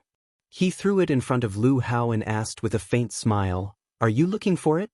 This trash won't be a threat to us." "Who the hell are you people?" Lu Hao angrily shouted. "The security guards of a restaurant don't have this kind of strength. Anyhow, there's no harm in telling you. I'm Guofugue's subordinate. You've saved Yang Yen and her brother, which means you're going against our boss." "Guofugue?" Mo All blinked his eyes and a confused look appeared on his face. He had never heard of this name before. Could it be that this person was some great figure? Never heard of him. Lu Hao stared blankly and immediately flew into a rage. He wanted to use his boss's name to shake these guys in front of him, yet he didn't expect that they would say such a thing. Never heard of him? Was there anyone in Jingmen Island who hadn't heard of his boss's name? "You've got guts, brat." Emma always snorted coldly, "You don't need to worry about my guts. I now understand that the reason you followed us is because of Yang Yen and her brother. What's wrong with them?" Tan Xiu came to the parking lot with Gu Xiaoxue and looked surprised after seeing the scene in front of them. The 4 core members of the everlasting feast hall immediately saluted. "We were followed, boss," said Moal. "It's them. We were interrogated and found out that they are Guofugue's men, but I've never heard of him. The one who issued the order to kill Yang Yen and her brother is this Guofugue." Tan Xiu stared blankly and said with a strange expression, "I've sent someone to warn Guofugue, but I didn't expect him to send someone to follow us here. Interesting. It seems I can call Chinan back." "Call me." After saying that, Mo All walked to the side and called Chinan. Lu Hao shot a deep look at Tan Xiu and sneered, "Are you the owner of this everlasting feast hall?" Humph, a few businessmen who opened a restaurant actually dared to meddle in other people's business and challenge our boss. I think you must be tired of living. Just you wait. Our boss will be here soon. I hope you won't be so scared that you'll kneel and beg for mercy. Noisy. Tan Xiu's slap landed on Lu Hao's face. Several teeth flew out along with blood. His left cheek was already red and swollen. Tan Xiu sneered and said, "Those who clamor in front of me never live long. This is the first time, so I can spare you. If you dare to clamor again, I'll throw your corpse into the sea to feed the fish." Lu Hao covered his face, his eyes bursting with a look of disbelief. He was an expert with rich combat experience. 20 to 30 years of mixed martial arts training was not for nothing. But how could the opponent's speed be so fast? He didn't even see his movements clearly. He only saw a blur before his face was slapped. How was this possible? Tan Xiu took out a cigarette. Just as he put one in the corner of his mouth, Gu Xiaoxue quickly took out a lighter and directly lit it for Tan Xiu. Tan Xiu smiled approvingly. Having his cigarette lit by a beauty was really a good feeling. After looking at Lu Hao, he asked with a smile, "Your boss, Guofugue, will be here soon?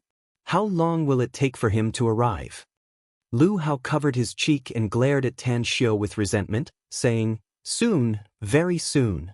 Our boss is on the way now. It won't take more than half an hour. If you want to call someone, just call them. You'll regret it when our boss comes with a large number of people." Tan Xiu shook his head and didn't bother to reply to Lu Hao. He jumped on the roof of a car, sat cross-legged, and slowly closed his eyes. In his view, Guofugue was just a clown.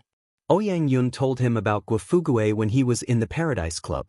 He was a guy who didn't walk the right path. If he really dared to bring people here, he would directly deal with him.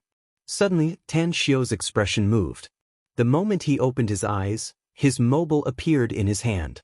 He waved to Mo Ao and the others and watched them take Lu Hao's group of 4 dozens of meters away. Then, Tan Xiu dialed the 110 police number and said, "I'm looking for your Public Security Bureau chief." "Hello, may I ask who you are?" A sweet voice came from the phone. "Tell your chief that I'm from the security department." "My name is Tan Xiu," said Tan Xiu lightly. "He can call his superior if he doesn't believe me." The other side didn't reply for a long time. When Tan Xiu was a bit impatient, a middle-aged man's voice came over. "Hello, I'm Wang Sen, the Deputy Chief of the Public Security Bureau. You said that you're from the security department. Do you have any evidence?" "I just told you to report to your superior if you don't believe me," said Tan Xiu. "I have something I need you to do. Be quick." Jingmen Island, the Public Security Bureau. Wang Sen's brows were tightly furrowed and hesitation could be seen in his eyes. He didn't know how true this call was, but if he rashly contacted his superior and the other party deliberately made up a lie, it would be a big trouble. At the very least, his superior wouldn't give him a good face. But if what he said was true, then he would be in big trouble. Wang Sen thought for several seconds and then said, "Mr. Tang, right? Please wait for a moment. I'll contact my superior right away. Also, I can also report to you on the phone if you need anything. Tell him that Jingmen Island is too chaotic right now," said Tan Xiu. "There are too many cats and dogs here. I'll help him clean them up tonight, but I still need you to deal with the aftermath." Wang Sen pondered for a moment and said, "All right, please wait a moment."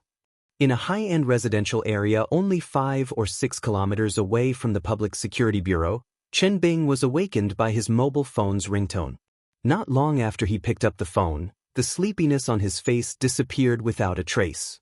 With a bit of solemnity, he dialed Tan Xiu's cell number. "I'm Xing Bing, the chief of the Public Security Bureau. You said that you're Tan Xiu from the security department?" "That's right. It's me," said Tan Xiu. "Please don't joke around, Mr. Tang. This matter is too big. You should be well aware of the consequences if you're lying," said Xing Bing. "You can contact your superior if you don't believe me. He should be able to get in touch with someone from my department," said Tan Xiu. "Also, you can contact someone from the Special Abilities Bureau. I believe Duanmu Lin can also confirm my identity." "Special Abilities Bureau? Duanmu Lin?" Xing Bing's expression greatly changed and a horrified look appeared in his eyes. It was impossible for an ordinary chief of the Public Security Bureau to know about Duanmu Lin's existence, but Xing Bing was crystal clear about it because he had once been involved in a major criminal case. It was at that time that he learned about the existence of the Special Abilities Bureau in China, as well as the existence of ability users. The boss of the Special Abilities Bureau was none other than Duanmu Lin. "There's no need to confirm it, Mr. Tang. Just tell us if you need anything. Our Public Security Bureau will do our best to cooperate with you," said Xing Bing respectfully. "I'm not supposed to care about the public security issues in Jingmen Island," said Tan Xiu. "But someone is now bullying me, and this person is also the leader of Jingmen Island's underground forces. I don't want to keep this scumbag alive. Immediately bring some people to the Everlasting Feast Hall to help me solve the follow-up issues." Xing Bing's face turned dark. He didn't expect that Tan Xiu would criticize the public security issues in Jingmen Island. He didn't expect that some blind guy would dare to find trouble with him. Despite feeling helpless inside, he still respectfully said, "I'll bring some people there right away, Mr. Tang. But can you tell me in advance who the other party is? How many underground forces leaders are there in Jingmen Island, exactly?" asked Tan Xiu coldly. This, Xing Bing could only force a wry smile inwardly. As the chief of the Public Security Bureau, he was very clear about the underground forces in Jingmen Island. There were at least a dozen of them. However, although some of the things they did couldn't see the light of day, they didn't do anything that would cause the wrath of the heavens.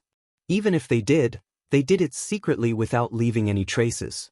Thus, the Public Security Bureau had no way to deal with them. "All right, hurry up and bring some people here," said Tan Xiu. "You'll naturally know who it is when you arrive." Having said that, Tan Xiu directly hung up the phone. Xing Bing shook his head helplessly. But after thinking about it, he immediately called the city leader and conveyed the situation. When the city leader heard the name Duanmu Lin, he immediately decided to personally deal with it. At the Everlasting Feast Hall, Tan Xiu waited quietly for less than half an hour before more than a dozen cars rushed in. The Everlasting Feast Hall's members had received the order in advance, so they didn't stop them. Creak!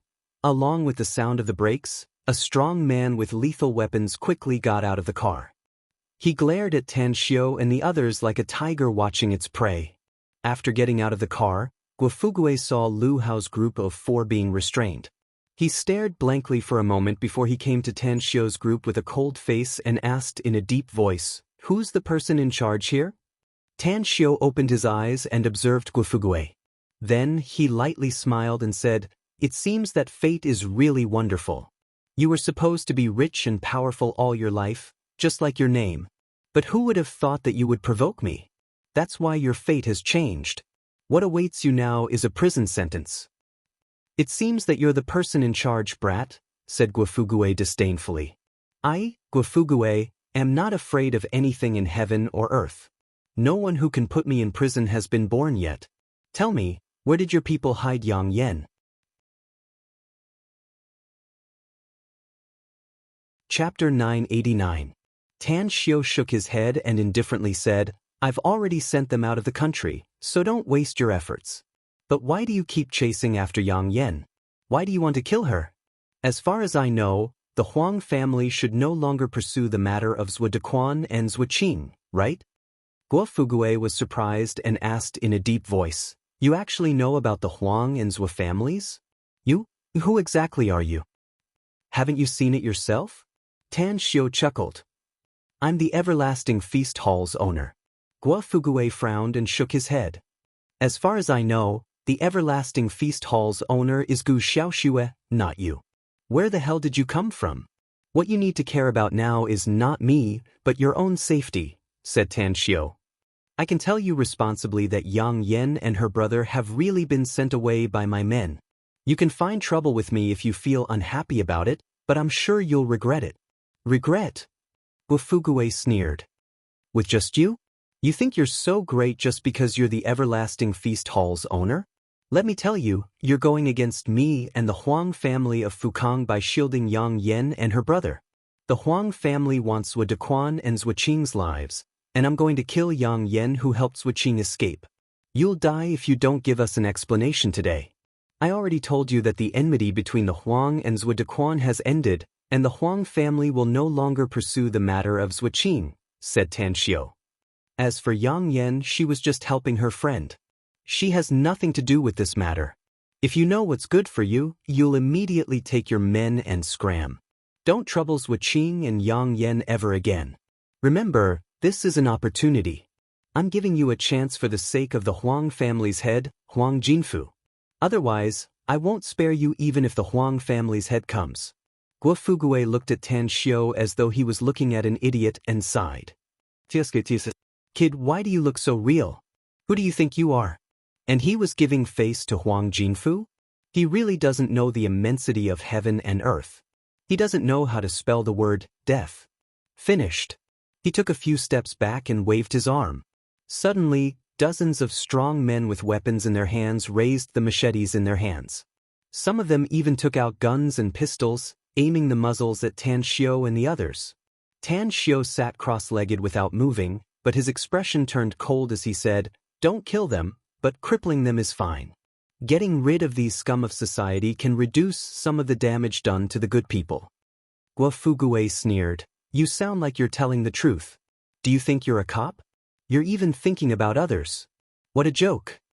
Tan Xiu shook his head as he watched Mo Ao's group of 5 rush into the crowd like lightning. They were like tigers entering a flock of sheep with simple and crude attacks. The other party simply had no time to defend and immediately fell to the ground. Several middle-aged men with pistols and guns had their tendons cut by Mo Ao's dagger lightning fast and snatched their guns. 10 seconds passed. Dozens of aggressive and ruthless men were easily knocked down by Mo Ao's group of 5. A thick smell of blood wafted in the air, along with mournful screams. Guo Fugue, who was originally confident in his victory, was now dumbfounded. His heart felt like it had fallen into an ice cave. How is this possible? The men he brought here all had martial arts foundation. The most powerful among them had participated in martial arts competitions and achieved very good results. Tan Xiu let out a faint smile and floated down from the roof. He looked at the shocked Guo Fugue and said, "I just gave you a chance, but you wasted it. Even if you mention the Fukang province's Huang family to me, it's useless. Kneel down and hold your head if you don't want to end up like your men." Kneel down? A thick killing intent burst out from Guo Fugue's eyes. He might not be able to cover the sky with one hand in Jingmen Island all these years, but he was not a pushover who could be manipulated by others. How would he be able to mingle in Jingmen Island in the future if he gave in today? Would he still have the face to go out and meet people? Suddenly Guo Fugue pulled out a pistol from his waist. He stepped back and directly aimed at Tan Xiu, shouting, "Your men are very powerful. They're almost as powerful as the martial arts grandmasters I know. But I want to see if their speed is faster or a bullet. Don't force me. I've won many shooting competitions. It's easy for me to aim at your head." Tan Xiu applauded and smilingly said, "You've got guts. No wonder you can have such a big family business in Jingmen Island. But you seem to have made a mistake. Those men of yours were also holding guns, but what happened to them?" Guo Fugue's face turned pale, but he still shouted, "They were just caught off guard, so they were sneak attacked by your men. I don't want to kill you, brat, but don't force me. Today's matter will be dropped for the time being, but you must give me an explanation for letting Yang Yen go." Tan Xiu shook his head and coldly snorted, "You really have a death wish." Whoosh! Mo Ao's figure flickered lightning fast and instantly appeared in front of Guo Fugue. His hand grabbed the spearhead lightning fast and punched Guo Fugue's cheek. The man let out a blood-curdling scream as half of his face collapsed and his body was sent flying to the right. Guo Fugue's body was very sturdy, and his physique was also very sturdy. After landing heavily on the cement floor, he felt like he was going to fall apart. The pain on his body and face, as well as the injuries on his body, were things that he had not experienced in a long time. Tan Xiu shot him an indifferent look and said in a deep voice, "Knock them all out and let him bandage them. I don't want them to die here." "Understood." Mo Ao's group of 5 immediately kicked those who fell on the ground and howled in pain. After knocking them out, they quickly took out bandages and bandaged those who were bleeding. A few minutes passed. Along with flashing sirens, more than a dozen police cars came roaring and quickly arrived at the parking lot under the watchful eyes of Tan Xiao and the others. A large number of policemen and armed police officers rushed out of the cars and immediately aimed their guns at Tan Xiao and the others. Li Daoren, as a city leader and the most powerful person in Jingmen Island, couldn't help but suck in a mouthful of cold air when he saw the scene in front of him. Xing Bing and Wang Xin, who were next to him, had their eyes wide open, flashing with horror. They often led teams in operations and had fought many lawbreakers, but when had they ever seen such a scene? A total of 40 to 50 people were lying on the ground like dead dogs. It was unknown whether they were dead or alive. As for the policemen, they were shocked by the scene in front of them at the moment. Their hands holding the guns were trembling. Li Daoren strode forward and asked in a deep voice, "May I ask which one of you is Mr. Tan Xiao?" "I am," said Tan Xiao with a smile. "Hello, Mr. Tang. Please show me your ID." Li Daoren nodded. Tan Xiao directly took out the green book from the Ministry of State Security and handed it to Li Daoren, saying, "You're not bad. You received my call and came here in such a short time. However, I'm still very dissatisfied with the security issues in Jingmen Island. I saved 2 people from these people late at night, and then they came here to retaliate against me. Look at the weapons on the ground. There are even pistols and firearms. These people should be considered as the underworld forces, right?" Li Daoren's pupils suddenly shrunk when he saw the big characters on the green book. He opened it and looked at it a few times before returning it to Tan Xiao and bitterly said, "Mr. Tang, I'm Li Daoren, the secretary of Jingmen Island. I'm really sorry. This is the responsibility of Jingmen Island's leaders. You can rest assured that I'll thoroughly investigate this matter and will absolutely prevent this kind of thing from happening again in the future." As a local official, the most basic requirement is to provide a peaceful and happy environment for the common people. Tan Xiao nodded. "Since these criminals have been subdued by the everlasting feast hall's security guards, then take them all away." Li Daoren immediately nodded and said, "These people have violated the criminal law and are bound to be tried by the law. Thank you very much, Mr. Tang. If it weren't for you, I'm afraid these criminals would have gotten away scot-free." "It's my responsibility, so you don't need to be polite," Tan Xiao said with a smile. "That's right, their leader is Guofugue. I heard that he has quite a big influence in Jingmen Island and has a lot of shady businesses. I hope you can thoroughly investigate all the bad things he has done when you handle this case." "I'm Xing Bing, the City Public Security Bureau Chief, Mr. Tang," said Xing Bing immediately. "I'm really sorry about today's incident. You can rest assured that we'll thoroughly investigate Guofugue's background. Aside from today's crime, we'll find out everything else and make him stay in prison forever. Then take them away," Tan Xiao said with a smile. At this time, 2 SUVs came at lightning speed and quickly stopped next to the police cars. Surrounded by a dozen strong men, Ouyang Lei pushed away the policeman who tried to stop him and came to Tan Xiao and Li Daoren. Then he curiously asked, "What happened? Uncle, how come you're here?" Pointing to Tan Xiao, Li Daoren said, "This is Tan Xiao from the security department, Mr. Tang. We received a call from him and learned that criminals were attacking the everlasting feast hall, so I personally led a team to come here. But you, what are you doing here instead of sleeping in the middle of the night?" "Tan Xiao is actually from the security department?" Ouyang Lei asked with a strange expression. "That's awesome. Uncle, have you not guessed Tan Xiao's identity?" "What identity?" Li Daoren was confused. Tan Xiao was at a loss whether he had to cry or laugh. He never dreamed that Li Daoren, whom he had just preached to, turned out to be Ouyang Lei and Ouyang Lulu's uncle. According to seniority, shouldn't he also address him as uncle? Ouyang Lei looked at Li Daoren and then at Tan Xiao, who had a forced smile on his face. Then he suddenly burst into laughter and said, "Uncle, how many Tan Xiao are there in Huaxia? Are there any Tan Xiao relatives of the Ouyang family?"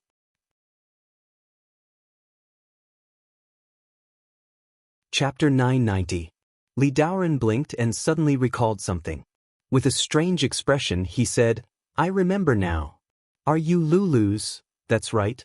I'm Lulu's boyfriend, Tan Xiu replied with a dry smile. Secretary, I didn't know that you're Lulu's uncle, so I spoke a bit. Please don't mind me. Li Daoren touched his nose, being at a loss whether he had to cry or laugh.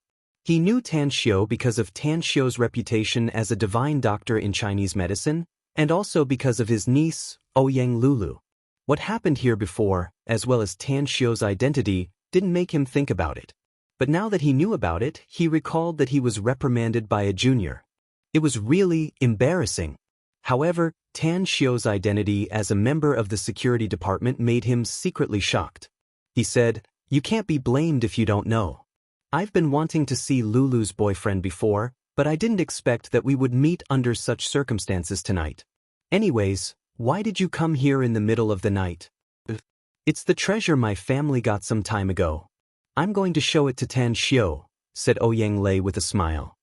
We agreed to meet here more than an hour ago. I didn't expect that such a thing would happen here. Li Daoren nodded and said, All right, I won't ask about the matter between you two.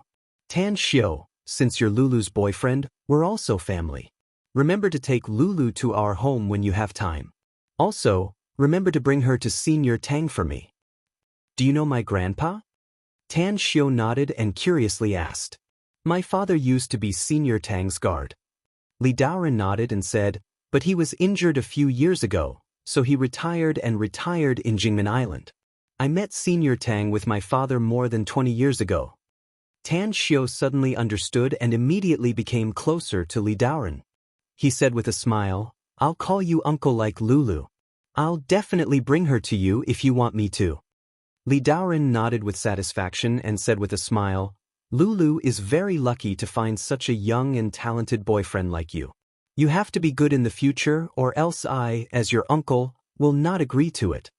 Tan Xiu smiled and said, Definitely. Li Daoren and the police left as quickly as they came. In less than 10 minutes, they had taken Guofugue and the others away, leaving only a pool of blood on the ground and the smell of blood in the air. Because of Tan Xiu's identity, Gu Xiaoxue only said a few words in the police statement. As for Guofugue's fate, it had nothing to do with Tan Xiu. However, Guofugue seemed to have some relationship with the Fukang province's Huang family, so he needed to take some time to visit the Huang family and meet the Huang family's patriarch, Huang Jinfu. Very soon, Tan Xiu and Ouyang Lei were led by Gu Xiaoxue to a spacious private room in the restaurant. As the fragrant tea was served, Gu Xiaoxue personally made tea for the two of them. Only then did she obediently walk to the side and sit down. Ouyang Lei glanced at Gu Xiaoxue and forced a smile. I wouldn't have the self-control to sit in front of Miss Gu if I didn't have a girlfriend. I've seen a lot of beauties, but I'm afraid only a few in the world can compare with Gu Xiaoxue. Ouyang Lei, are you saying that Lulu is worse than me? Gu Xiaoxue said with a faint smile. Ouyang Lei was stunned and immediately let out a hollow laugh. Tan Xiu said, Brother Lei, don't dawdle. Hurry up and show me the treasure of your Ouyang family. I'm very curious about what it is. Ouyang Lei nodded and picked up the lockbox at his feet. After placing it flat on the coffee table, he went through a program and entered several passwords before opening the lockbox. This is the treasure of our Ouyang family, Tan Xiu. Those archaeologists, historians, and even many famous domestic collectors can't understand what it is. Take a look. It'll be great if you can recognize it. Tan Xiu's eyes fell on the oval-shaped object in the lockbox. Disbelief was written all over his face. He never dreamed that he would see it again in this life. How did you get this thing? Tan Xiu looked up and asked with difficulty. Ouyang Lei's expression moved. He didn't rush to answer Tan Xiu's question and instead asked, Do you know what it is? Tan Xiu's expression didn't look good. There was even a bit of haze and pain in his eyes. He replied in a low voice, I know. No one in this world knows it better than me. Ouyang Lei was aware of Tan Xiu's unusual expression. Although he was eager to figure out what it was, he still said, A distant uncle of my Ouyang family took some people to an overseas island to capture fierce beasts some time ago and prepared to use the beasts' viscera to make wine. They killed a fierce beast and brought its corpse back. They found it in the fierce beast's body during the dissection process. Inside a fierce beast's body? Tan Xiu slowly closed his eyes. It was the only possibility that this thing had not been oxidized. Otherwise, it would have dissipated after being exposed to the air for a few years. After a while, Tan Xiu opened his eyes. His fingers were a bit trembling as he gently picked up the oval-shaped object and held it in his hand. After calmly stroking it for a long time, he bitterly said, "I just said that no one in this world knows what it is better than me. It's because I'm the one who refined it." Ouyang Lei was surprised and asked, "You refined it? What do you mean?" Tan Xiu shook his head and said, "Brother Lei, give it to me. I'm willing to exchange anything your Ouyang family needs for it." What? Ouyang Lei was shocked by Tan Xiu's words and looked awkward. "Brother Lei, this thing is refined by me, so it belongs to me," said Tang Xiu. "It's a treasure in my hands, but it's useless in the hands of others. There are only 2 people in this world who can open it." Ouyang Lei stared blankly and asked with a puzzled expression, "Open it? What do you mean? Could it be that this thing was empty? Is there something else inside?" Tan Xiu didn't answer him. He bit it and forced out a drop of blood. Ancient characters were engraved with his blood, and then he pressed his finger on the oval-shaped object. Immediately, the ancient characters turned into specks of blood and constantly spread out on the oval-shaped object. Kacha! The object cracked open and a sparkling and translucent white bead appeared in front of Tan Xiu, Ouyang Lei, and Gu Xiaoxue. Tan Xiu picked up the egg-sized white bead with a complicated expression and muttered to himself, "Our bond will be forever tied. My heart will change yours until the end of our lives." The oath of undying love and undying love in the past seems so ridiculous now. Nothing is more painful than betrayal in both my past and present lives. Buzz! The white bead in Tan Xiu's hand burst out a dazzling light. In just a few seconds, the white light gradually dissipated and a pixie with flapping wings and a staff appeared in front of Tan Xiu. Her big round eyes curiously looked around. When she saw Tang Xiu, she blinked and asked, "Who are you, Tang Xiu? Why do I feel that you're very familiar? Where's Master? Where's my master? She hasn't let little Wu Wu out for a long time." Tan Xiu took a deep breath. A murderous intent flashed in his eyes as he sternly shouted, "Shut the hell up!" The pixie's body trembled and a frightened look appeared in her eyes. She flew out of Tan Xiu's palm and quietly floated in the air 5 meters away. She then pouted and said, "You scolded little Wu Wu. Little Wu Wu wants to get angry. But why can't little Wu Wu get angry? Or you? Why does little Wu Wu feel that you're very familiar, but I've never seen you before? I told you to shut the hell up. I'll burn you to ashes with the 9 lotus karmic flame if you dare to utter another word," said Tan Xiu in a cold voice. "Ah!" The pixie looked horrified and flew to the wall in the distance. She then trembled and flapped her wings. She floated there and didn't dare to utter a word, but her big eyes were wide open. She recalled that there was no one else who could release the 9 lotus karmic flame except for Supremacy Tan Xiu, Master's Mr. Right. No wonder she felt that his aura was very familiar. It turned out that he only changed his appearance. He's Master's Mr. Right. The pixie really wanted to ask where her master was. But looking at the murderous look on Tan Xiu's face as well as his threat just now, she could only stare at Tan Xiu and didn't dare to utter another word. Tan Xiu took a deep breath and looked at Ouyang Lei, saying, "Brother Lei, there are some things I can't tell you, so I hope you can forgive me. I have a deep relationship with her master. Even the vessel that contains her was personally refined by me. Give it to me and you can ask for compensation." Ouyang Lei was stunned by the appearance of the pixie. If it weren't for Tan Xiu's words that pulled him back from the shock, he would have been in a daze for a long time. Ouyang Lei gulped down and was somewhat at a loss. Tan Xiu was silent for a moment and suddenly said, "An immortal artifact refined by a real immortal. An immortal artifact refined by a real immortal has infinite power. It's definitely a divine weapon for cultivators." An immortal artifact? Ouyang Lei looked at the pixie and thought about the immortal artifact. He immediately slapped his thigh and said, "I'll make the decision." Deal. Tan Xiu looked at Gu Xiaoxue and said, "Remember to take an immortal sword from Ji Qimei and send it to the Oyangs. Also, teach them the method to control the immortal sword." Gu Xiaoxue was also shocked at the moment. But she was, after all, a cultivator at the golden core stage, so her mental fortitude was much stronger than Ouyang Lei's. She silently nodded and said, "I'll ask Elder Ji for the immortal sword when I see her." Tan Xiu looked at the tangled pixie and made a hand seal. Suddenly, a stream of qi wrapped the pixie and pulled her into the oval vessel. The pixie panicked and shouted, "Don't lock Xiaowu. Xiaowu doesn't want to stay inside. Release Xiaowu. Xiaowu wants to see Master." "Boo! Xiaowu misses Master."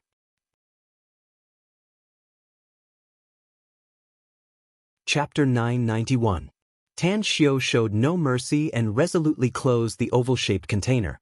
The pixie's cries could no longer be heard. After putting it into his interspatial ring, Tan Xiu was about to speak when Gu Yen-er's figure suddenly appeared in front of him. "I can sense the existence of a spiritual object, Master." The white-clothed Gu Yen-er spoke with a puzzled look on her beautiful face. Tan Xiu nodded without a word and said, "She's the little princess of the Violet Elf clan. I happened to meet her and bought her from a slave trader after her clan was exterminated. Although I don't know how she came to Earth, one thing is certain. It's definitely related to her." Gu Yen-er's expression slightly changed. She was very reluctant to hear Tan Xiu mention that woman. After hesitating for a while, she said, "Master, do you want me to exterminate that Violet Elf princess?" "No need." Tan Xiu shook his head and said, "I still want to use her to verify something." Gu Yen-er nodded without a word. The moment Ouyang Lei saw Gu Yen, he felt as though he was struck by lightning and froze. He had seen countless beauties, including some of the best ones. But none of them could be compared to Gu Yen-er in front of him. She was like an aloof goddess, holy and beautiful. Her beauty was simply soul-stirring, making his heartbeat speed up involuntarily. Once upon a time, Ouyang Lei had only heard that a holy and beautiful goddess could only be seen from afar and should never be blasphemed.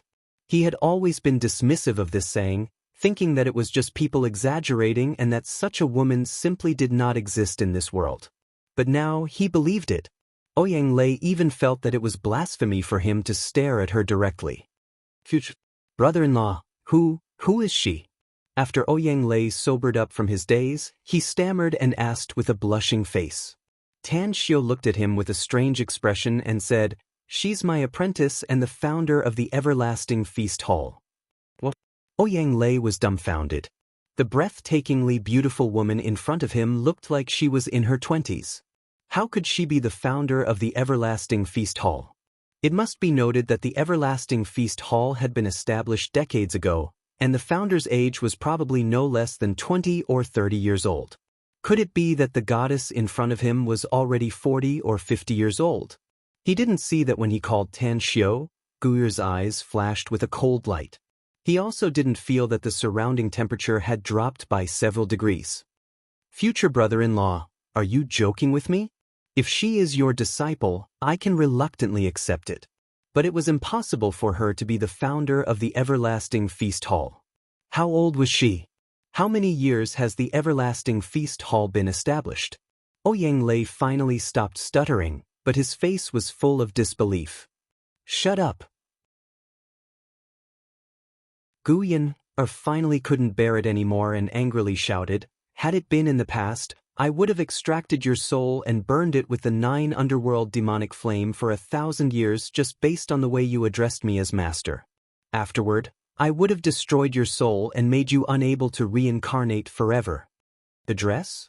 Never once did Ouyang Lei expect that the stunning beauty in front of him would suddenly erupt and speak such vicious words. But was it wrong to address him as such? Tan Xiu was his younger sister's boyfriend. They were not married yet, so shouldn't it be right for him to address him as future brother-in-law? Although Tan Xiu didn't want Ouyang Lei to address him as future brother-in-law, he was, after all, Ouyang Lulu's big brother, and he couldn't embarrass him. Moreover, he had just delivered the purple fairy into his hands, so it could be said that he owed him a favor. Gu Yin walked to Tan Xiu's side and sat down next to him. She skillfully pulled Tan Xiu's arm and said with a bit of dissatisfaction, "Master, Yin doesn't want to be addressed as such.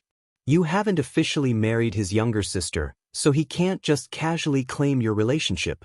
If you don't want to hear him address you as such, I'll seal his mouth." Cough, cough. Tan Xiu coughed a few times and glanced at Ouyang Lei, who subconsciously shrunk his neck and said with a dry smile, "Yin, Ouyang Lei is Ouyang Lulu's big brother. We're on the same side, so please be polite with your words. Also, Ouyang Lei, pay attention to your words later. Don't call him future brother-in-law or future brother-in-law. Sometimes, even a title like that will make others feel disgusted." Ouyang Lei's head nodded like a chicken pecking rice. He hurriedly promised, "No, Brother Tan Xiu. I'll never call you as such again in the future. This Miss Yen, I'm really sorry. I was just joking, please don't mind me." Gu Yen-er's expression changed and said with dissatisfaction, "Except for my master, all the people who called me Yen-er are dead. Remember, my surname is Gu." Ouyang Lei's heart was tangled. If it weren't for the goddess in front of him being too beautiful, he wouldn't have been able to bear it. Suppressing his depression, he let out a dry smile and said, "I understand, Miss Gu Yen." Gu Yen-er snorted and turned to look at Tan Xiu. Her tone changed again, and with a bit of a coquettish tone, she said, "Master, Yen has something to tell you, but only you." A feeling of helplessness arose inside Tang Xiu's heart. How could he not hear that Gu Yen was ordering Ouyang Lei to leave? With no other choice, he looked at Ouyang Lei and said with a dry smile, "Well, Brother Lei, you can go back first if there's nothing else. At most, in a few days, I will send Xiao Shui to deliver the promised immortal sword to your Ouyang family and personally hand it over to you." "What immortal sword is it, Master?" Gu Yen asked curiously. "The Ouyangs helped me find the Violet Fairy, so I promised to compensate them with an immortal sword," said Tan Xiu. Gu Yen immediately understood and directly took out a beautifully designed immortal sword from her interspatial ring. She threw it to Ouyang Lei and said, "This is the immortal sword my master promised to give you. Take it and leave quickly. Even if you don't want to rest in the middle of the night, my master still needs to rest." Ouyang Lei was so depressed that he wanted to vomit blood. He couldn't figure out how a stunning goddess like Gu Yen could be so merciless with her words. Just a moment ago, she had tactfully asked him to leave, but now, she was blatantly driving him away. If Tan Xiu hadn't asked him to come here, he wouldn't have come to the everlasting feast hall at this time. He stood up. Just as he was about to leave, he suddenly remembered something very important. He let out a dry smile and said, Miss Guyan, I still have something to ask Tan Xiu." "You see, just say it," said Tan Xiu with an expression of being at a loss whether he had to cry or laugh. "You haven't taught me how to refine an immortal weapon yet." Ouyang Lei said with an unnatural expression, "It's useless for me to take it back." Gu Yen didn't wait for Tan Xiu to speak. She raised her jade-like hand and a golden rune entered Ouyang Lei's sea of consciousness. She then said, "This is the method to refine an immortal weapon. I'll directly engrave it in your sea of consciousness. You'll understand it once you go back and read it." Ouyang Lei's body stiffened and fear crazily grew inside his heart. He did find that a golden rune had suddenly appeared in his sea of consciousness, but this strange situation was far beyond his understanding. "Brother Lei, Yenner is right. She has already engraved the method to refine an immortal sword into your sea of consciousness. You can go back and read it." Tan Xiu said. "Oh." Ouyang Lei stood up in a daze, took the immortal sword and walked out of the room. He went to the parking lot and sat in his S-Series Mercedes-Benz. Then, as if awakening from a dream, he broke out in a cold sweat. He ignored his men who asked him where he should go and quickly looked at the golden rune. The golden rune suddenly turned into specks of light and floated in his sea of consciousness. It then disappeared without a trace in just a few seconds. Amazing! It's so amazing! If someone can use this magical method to continuously inject all kinds of knowledge into my sea of consciousness, then I only need to observe it once to fully master it. That would be awesome. How did she do it? Is this the means of a cultivator? If so, I must become a cultivator in the future and have this kind of ability to turn something rotten into something magical. Ouyang Lei clenched his fists and fiercely waved them a few times. Then he shouted, "Let's go back to the family." Inside the box, Tan Xiu looked at Gu Yen and asked, "You just said that you have something to say. What is it?" It was just an excuse to make Ouyang Lei leave. Gu Yen giggled. "I've already put away the exquisite pagoda, master. When are we going to Nine Dragons Island?" "Let's go now then," Tan Xiu said. "It hasn't been peaceful over there in the past 2 days. Some cultivators have been spotted there. If we don't arrange it in advance and let the Everlasting Feast Hall's members fight those people, we'll suffer a huge loss. Also, the existence of Nine Dragons Island must not be exposed. Hence, I'm going to find a deserted island and arrange a feng shui array there to attract the attention of cultivators all over the world. Just leave this matter to me, master," Gu Yen'er said with a smile. "You're suppressed by the heavenly Tao laws of this world." Tan Xiu shook his head. "You can't easily unleash your power even if you have the power of an immortal. Besides, you haven't fully healed yet, so don't use too much of your power. Just leave it to me. You just need to arrange the exquisite pagoda and recuperate inside." Gu Yen'er thought for a while and nodded. Yen'er will listen to master's arrangement. Quickly, Tan Xiu, Gu Yin, and Gu Xiaoxue appeared in the parking lot, while several core members of the Everlasting Feast Hall were already waiting for them. Tan Xiu glanced at them before his eyes fell on Qi Nan and said, "Qi Nan, you're staying here to take care of the Everlasting Feast Hall's business. You're the general manager of the restaurant from today onward. I'll send someone to replace you a year later, and then you can go to Nine Dragons Island to cultivate." Qi Nan instinctively wanted to refuse. She wanted to go to Nine Dragons Island right now and fight those cultivators who harassed the island. However, under Tan Xiu's gaze, she could only bite the bullet and nod. "It's indeed a bit unfair for you to stay in the country," Tan Xiu said with a smile. "But HQ will double the quota of resources you get every year as compensation." "Thank you, boss." Qi Nan's depressed mood instantly dissipated after hearing it.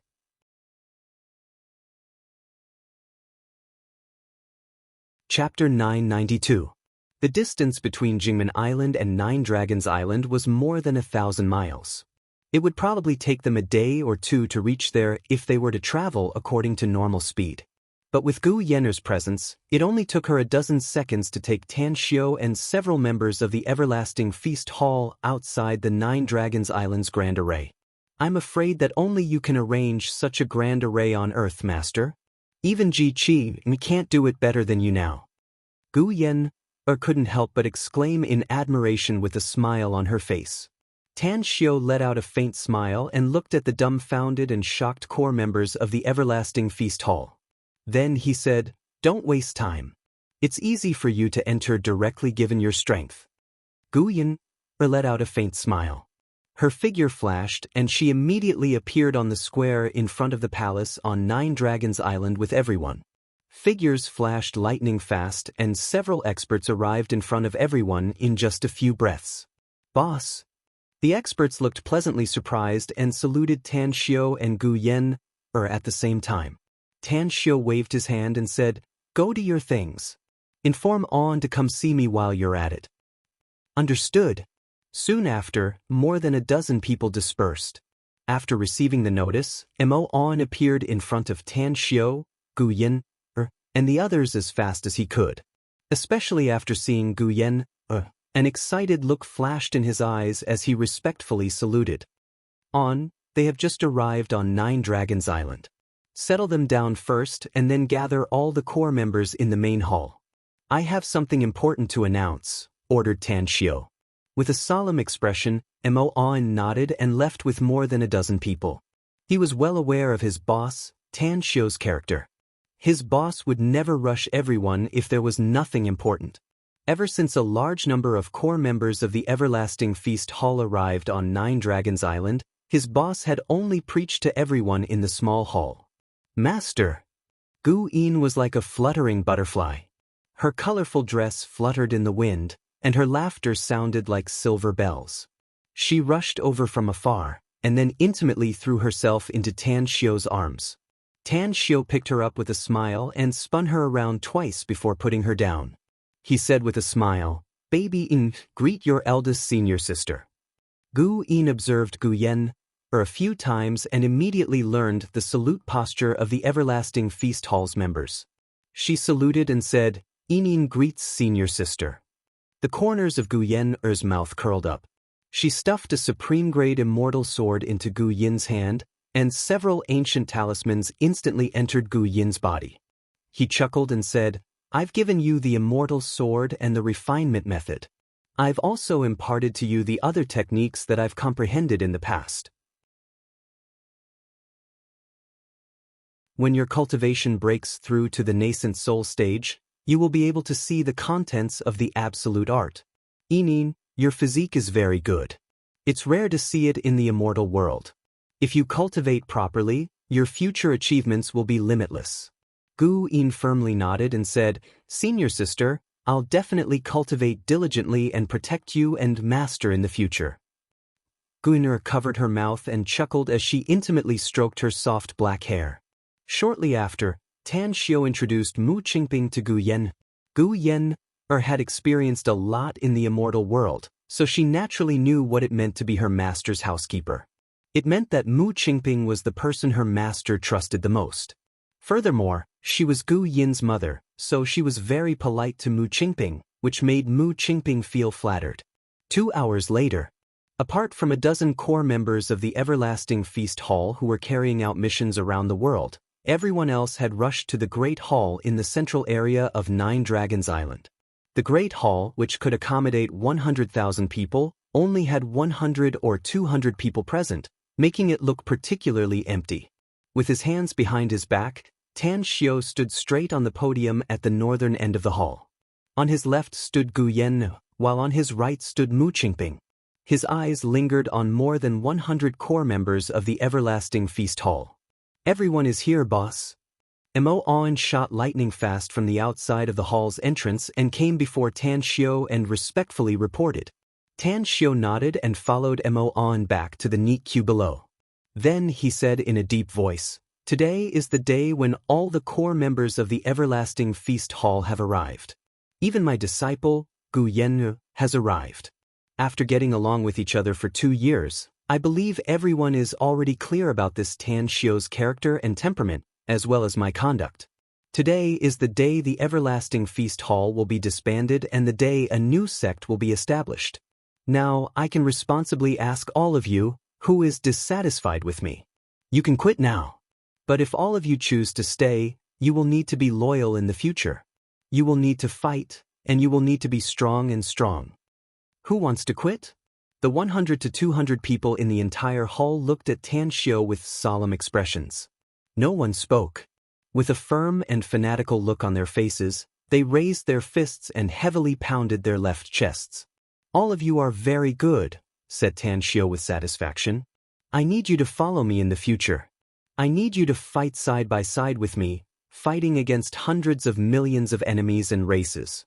You will follow me, stepping on mountains of corpses and bathing in seas of blood.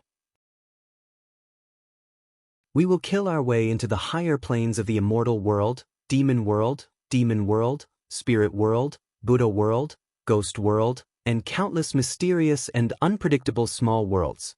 As long as you can live and follow my footsteps, some of you may follow me into the higher planes of the God world, which is higher than the immortal world, demon world, and so on. Immortals are existences you once looked up to, while gods are existences I once looked up to.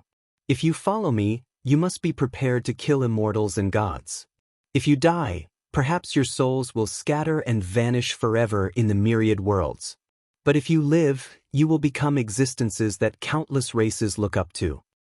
The Everlasting Feast Hall was once a small force that Yen temporarily established to find me. From now on, the Everlasting Feast Hall is just a restaurant that does business in China and makes money to buy resources. But we need a sect, a more solid collective. Tang sect. From now on, our sect will be called the Tang sect. And I will be the first sect master of the Tang sect. As Tan Xiu spoke up to there, his face turned extremely solemn. He looked at the excited members and secretly felt satisfied. He could feel everyone's respect and worship for him. He could feel that they loved this collective, whether it was the Everlasting Feast Hall or the Tang sect. Support. This was the foundation of a sect. A single tree could hardly make a forest. Only with everyone's approval and support could the entire sect develop and become more and more powerful in the future. Tang sect. Tang sect. Tang sect. Like roaring waves, the sound waves seemed to break through the tens of meters high roof and soared straight into the sky, shocking the entire world. At the same time, the bright sun in the sky suddenly turned dim. In just half a minute, dark clouds covered the sky, lightning flashed, and thunder rumbled. An ancient aura that had experienced the vicissitudes of life appeared over Nine Dragons Island.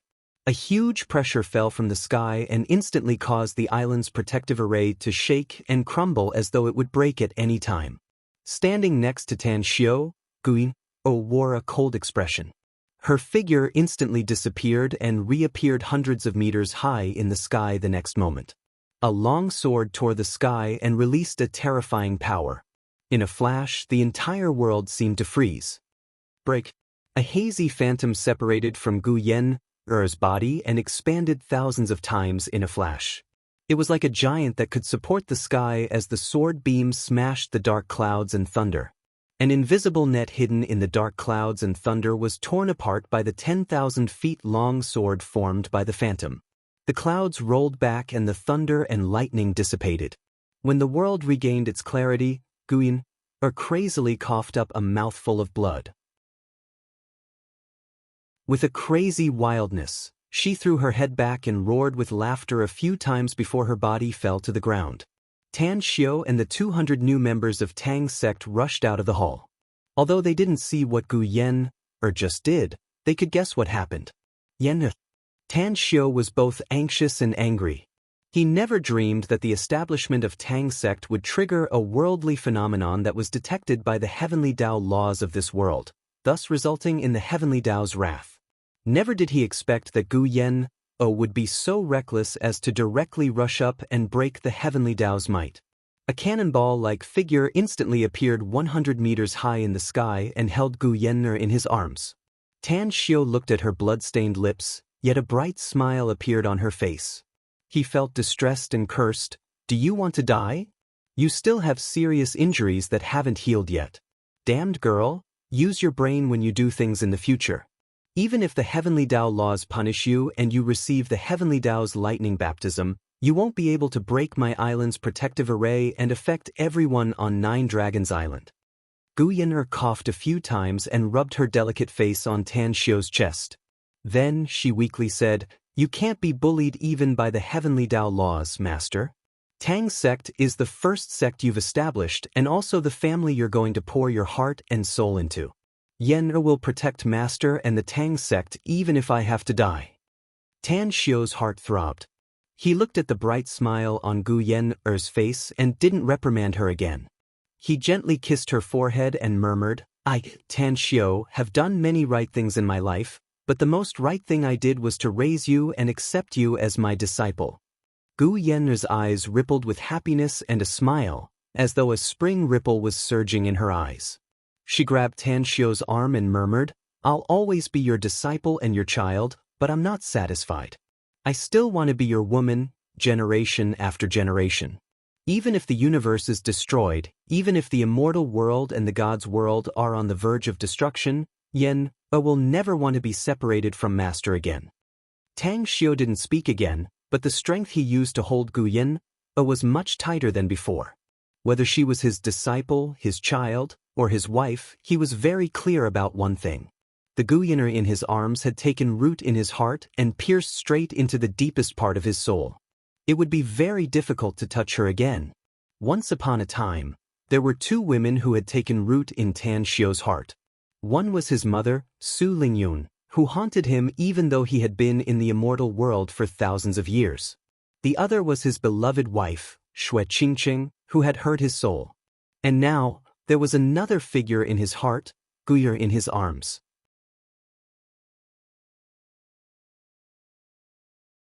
Chapter 993. After the establishment of the Tang sect, the disciples received a lot of cultivation resources from Ji Qime. Tan Xiu also gave the refined magic swords to the disciples who didn't have immortal swords.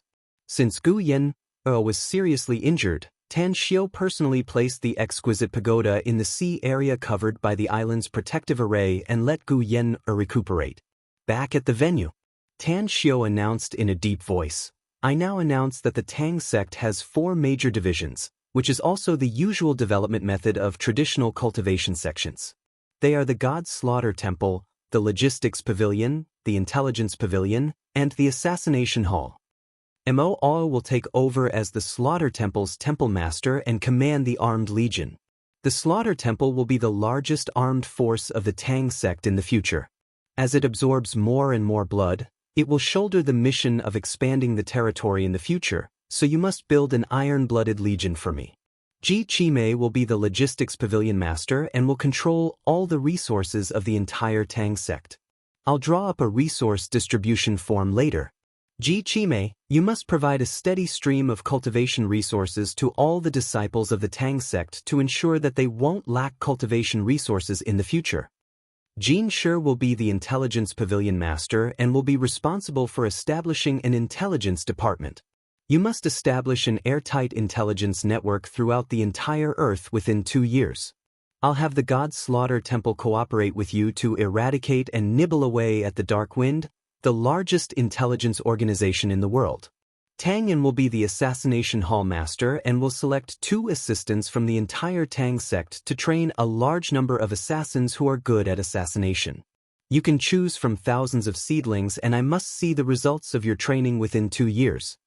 The appointment of these 4 people proved that they would become the top brass of the Tang sect and would be able to control a large number of disciples and obtain great authority. The reason why Tan Xiu chose these 4 people was based on his understanding of them and the field they were good at. Understood.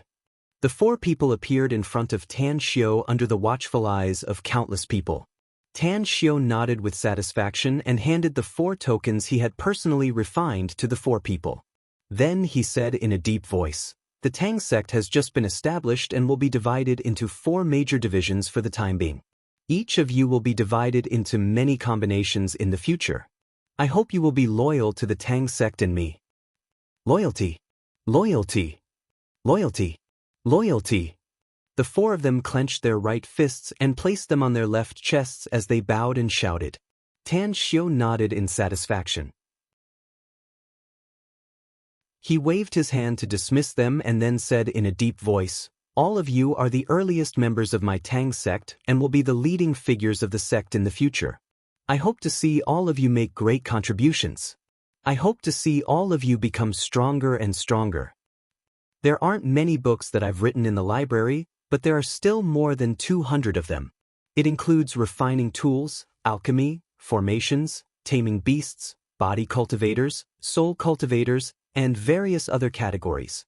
Apart from your own missions, you must find time to go to the library to read and earnestly comprehend. In the future, I'll lead a large number of sect experts to tear open the sky above us and slaughter my way into the vast immortal world that's 1,000,000,000,000 times larger than Earth.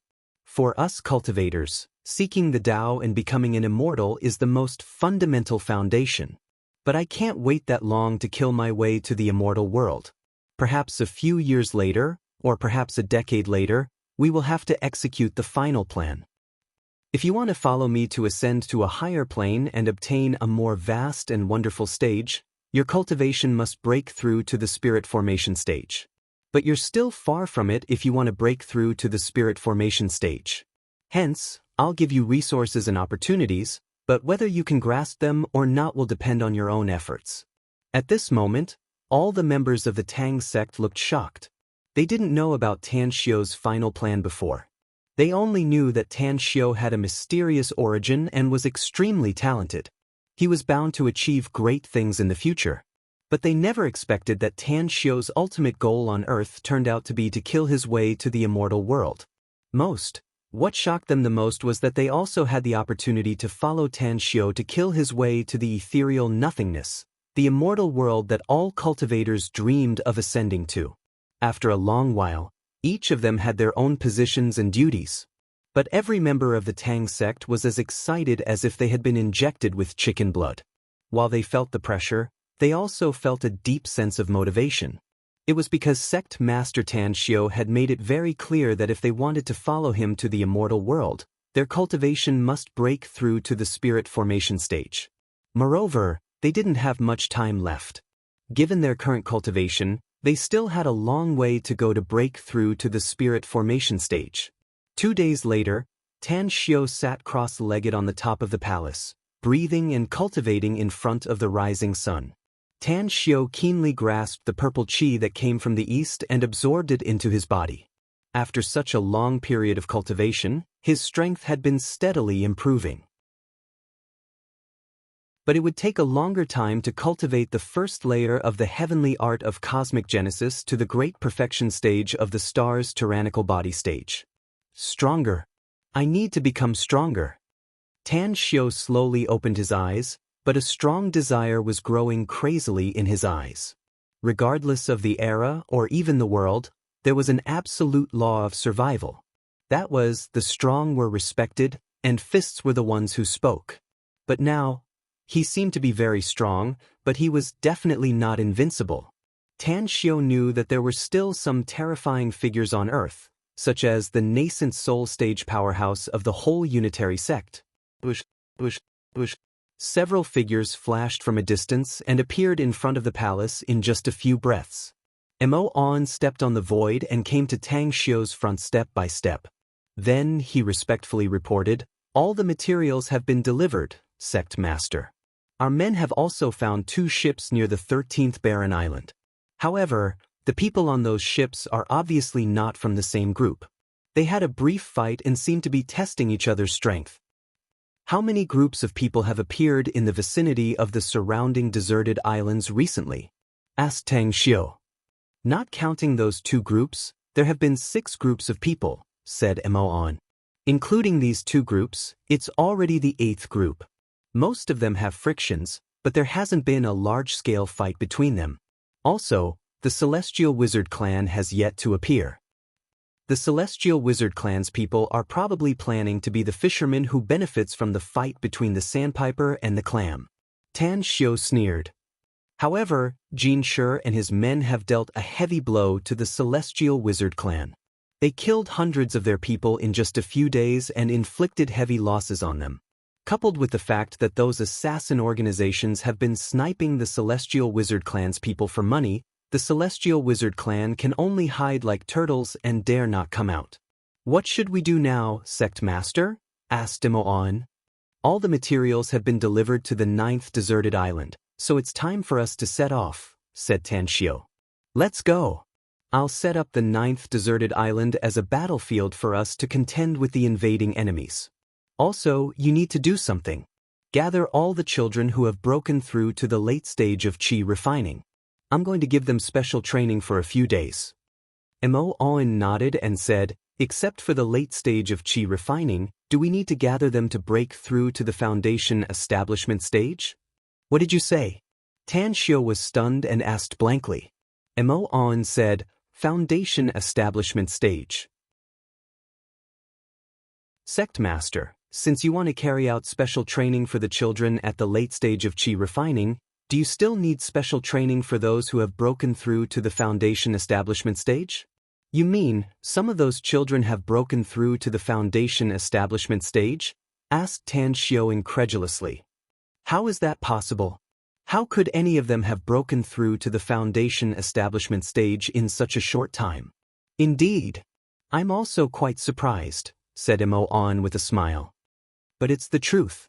9 of them have broken through to the foundation establishment stage, and the most powerful one among them has broken through to the mid-stage of foundation establishment."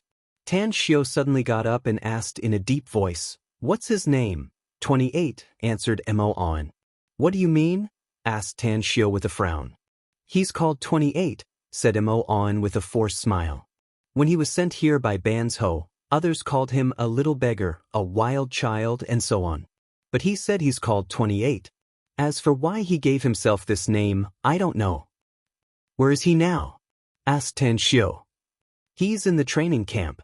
Due to his special nature, he rarely participates in group training. Most of the time, he stays in his room and cultivates alone, said Mo On. As for the other 8 children who have broken through to the foundation establishment stage, they are also waiting for my special training, said Tan Xiu in a deep voice. As for this 28, go find him immediately. I need to see him. Mo On complied and immediately sprinted toward the training camp. Just as Tan Xiu appeared on the helipad of 9 Dragons Island, Mo On and a thin boy of 7 or 8 years old rushed over like the wind. Sect Master, he's 28. Looking at the thin boy in front of him, Tan Xiu could tell from his aura that the boy had indeed broken through to the mid-stage of foundation establishment stage. What made Tan Xiu feel inconceivable was that the boy's aura was very stable. It was obvious that he had stabilized his realm. You're 28? The thin boy had a maturity that ordinary children didn't have. He even looked like an adult as he clenched his fists, placed them on his left chest, and bowed, saying, "Boss, I'm 28. Tan Xiu squinted his eyes and observed him for a full minute. Then he nodded with satisfaction and said, "You're very good. You can stand out from thousands of people and be the first to break through to the mid-stage of foundation establishment stage. This is far beyond my expectation. However, I have a question I'd like to know. Why did you name yourself 28? For 3 years, from the age of 4 to 7, I barely had enough to eat and wear warm clothes," said the thin boy. "I saved 28 yuan in total. If I had saved 28 yuan when I was 4, my grandmother and sister wouldn't have starved to death. So, I'm called 28. I'll always remember the number 28.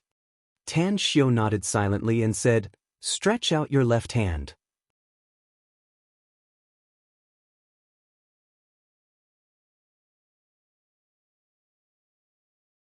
Chapter 994. Half a minute later, Tan Xiu checked 28's pulse and figured out his physical condition. What puzzled him was that although 28's physique was good, it was far from being amazing. Yet, in less than a year, he had leaped from a precarious child to a cultivator at the mid-stage of foundation establishment. This speed was way too fast. "Tell me, is there anything special about your usual cultivation?" "There's nothing special about it," said 28. "I just follow the cultivation method taught by the instructor and constantly circulate the true essence inside my body every day. I don't know why my cultivation speed is faster than others." Tan Xiu was even more surprised and asked, "That's it?" "That's it." 28 nodded. Tan Xiu secretly shook his head. Just as he was about to speak, his expression suddenly changed and a look of disbelief appeared in his eyes.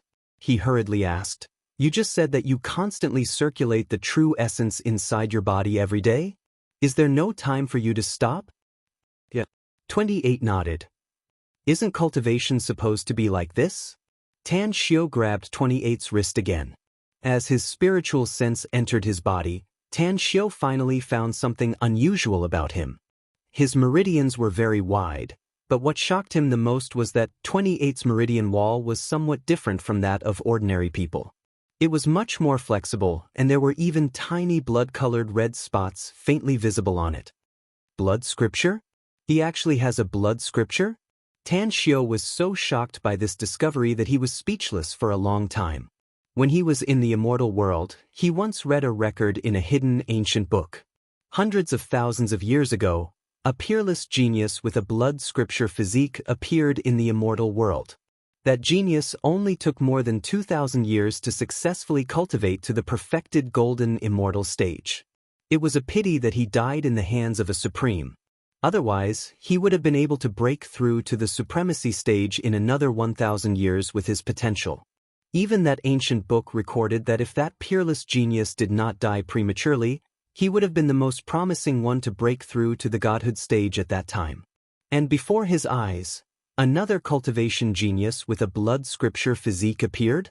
What was even more inconceivable was that he actually appeared on Earth.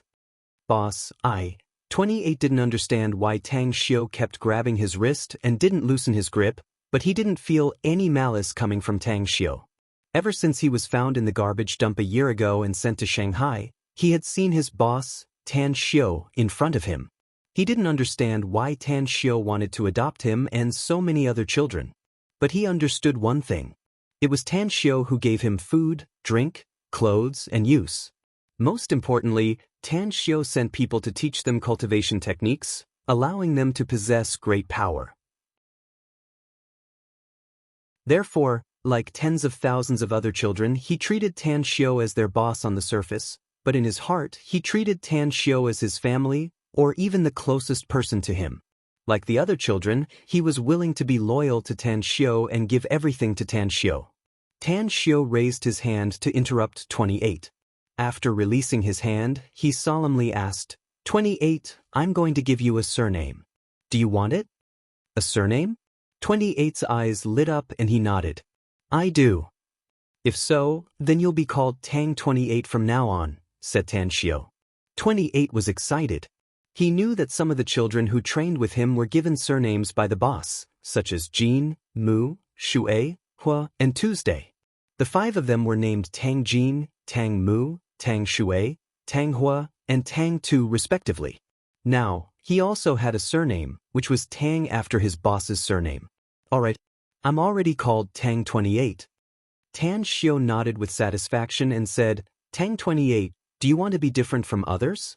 Do you want to have a higher cultivation and more powerful strength in the future? I do, said Tang 28 aloud. Only by becoming stronger can I have enough to eat, have a place to live, have clothes to wear, and be able to protect you, boss. A smile outlined on the corner of Tan Xiu's mouth. He secretly admired the brainwashing methods of the drill instructors. It only took him a year or so to make these children remember his figure in their hearts. Tang 28.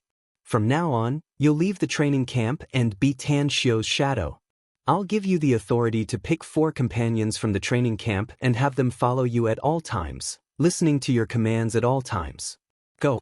I hope you can bring your chosen partners and wait for my return here a few days later. I'll be waiting for you, boss.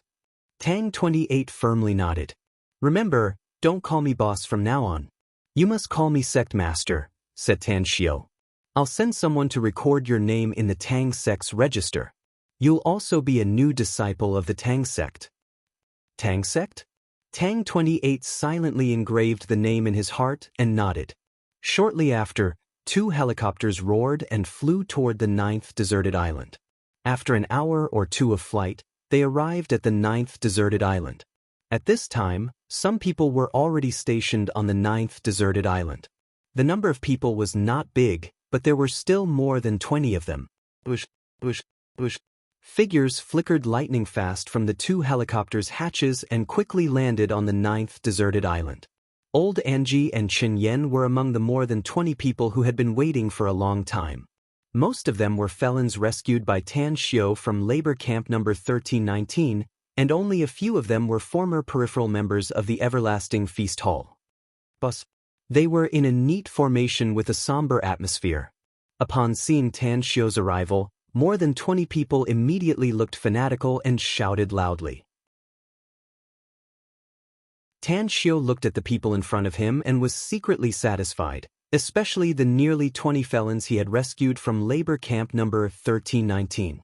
The current them were as though they had been reborn. Their previous undisciplined personalities were nowhere to be seen, and they exuded the aura of iron-blooded warriors. Greetings, everyone. Tan Xiu glanced at each of them and finally nodded. I haven't seen you for a few months, and you've all grown a lot. What surprises me the most is that each of you has stepped into the threshold of being a cultivator and become experts at the qi refining stage. Tell me, do you regret the choice you made? No, I don't. More than 20 people roared in unison. Very well. Tan Xiu nodded and said, since you don't regret it, then I hope you won't regret it later. We're about to face powerhouses from major forces all over the world. Many of them are powerhouses among powerhouses, even comparable to Golden Core stage powerhouses. You'll be participating in the battle. I want to know, are you afraid? No. More than 20 people roared again. Very well. Tan Xiu nodded and said, Since you're not afraid, then seize the time to cultivate and get ready for the battle. If any of you can make great contributions in the upcoming battle, you can join the Tang sect as long as your cultivation breaks through to the foundation establishment stage. I think you've heard the name of the Tang sect in the last 2 days. That's great. I've heard of it. It's an opportunity. More than 20 people looked pleasantly surprised and a fighting flame burned in their eyes. If they wanted to become stronger and go further, they must strive to become disciples of the Tang sect. This was something they had figured out in the last 2 days.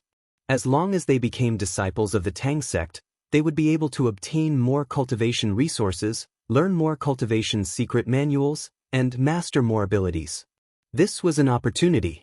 It was just like a carp leaping over the dragon gate. As long as they could get a lot of contributions and break through to the foundation establishment stage, it was tantamount to success.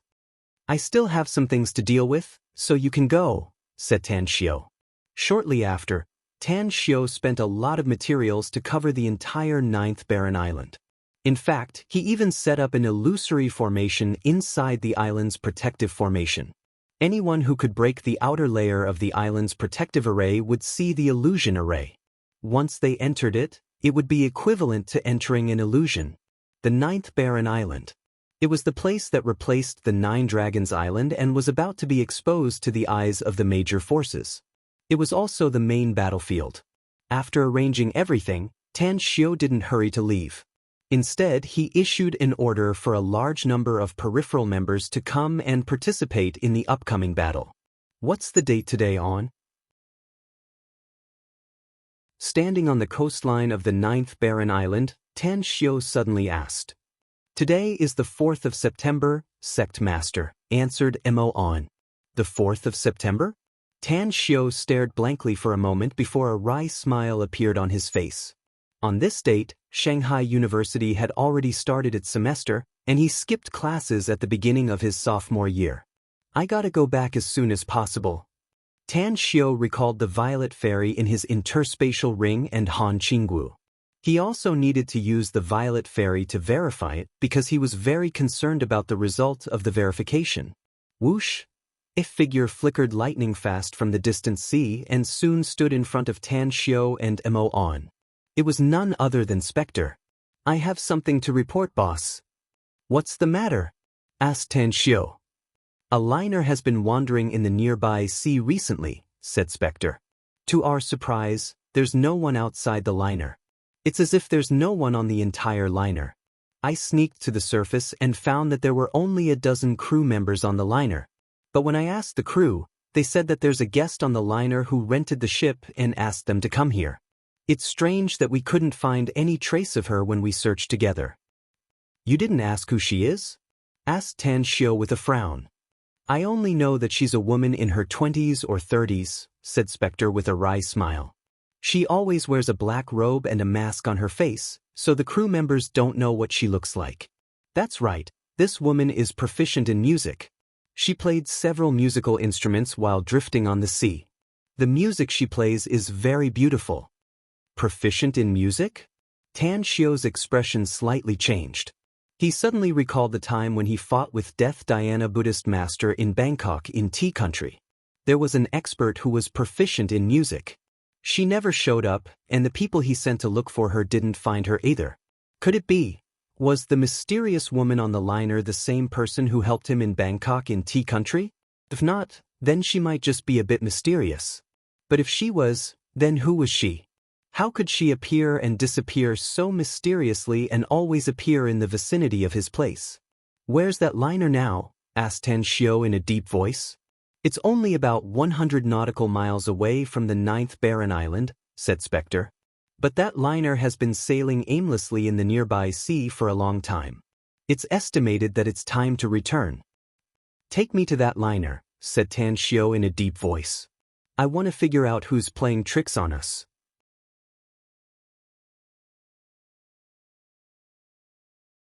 Chapter 995.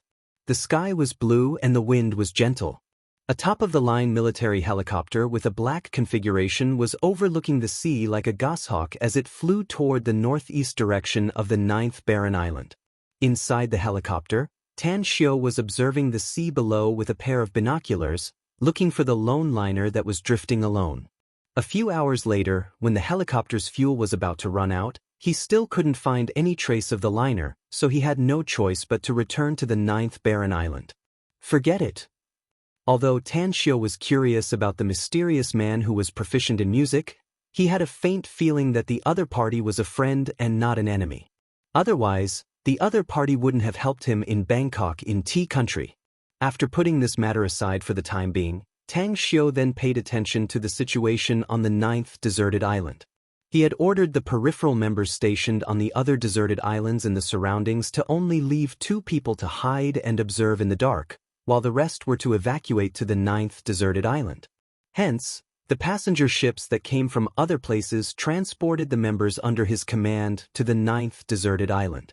Cut down trees and build houses. Build this place into a base as soon as possible. After leaving an order, Tan Xiu handed over the responsibility of managing this place to Mo, Jin Shi, Tang An, and Ji Qimei. With a superpower house like Ji Qimei around, there wouldn't be any hidden dangers even if a large number of nascent soul stage enemies came, so Tan Xiu was quite relieved. Half a day later, Tan Xiu returned to 9 Dragons Island. Just as the helicopter landed, he saw Tang 28 and the other 4 boys sitting cross-legged on the shore. All of them were about 8 years old.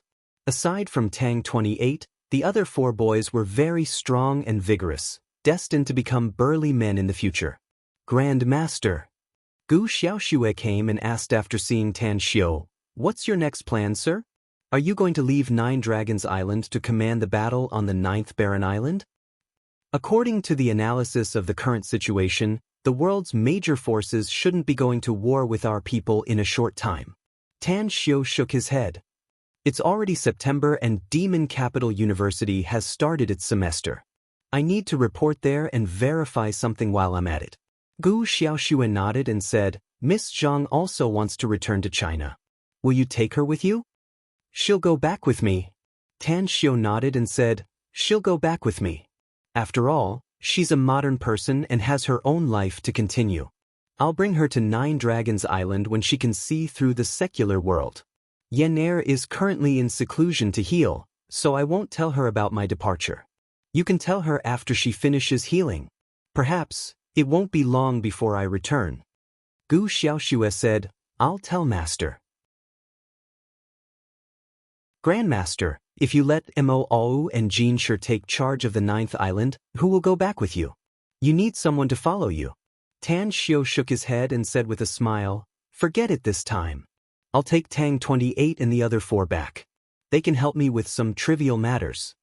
Gu Xiaoxue hesitated and said, "Although their strength is not bad and they have already broken through to the foundation establishment stage, they are too young and it is not convenient for them to do many things.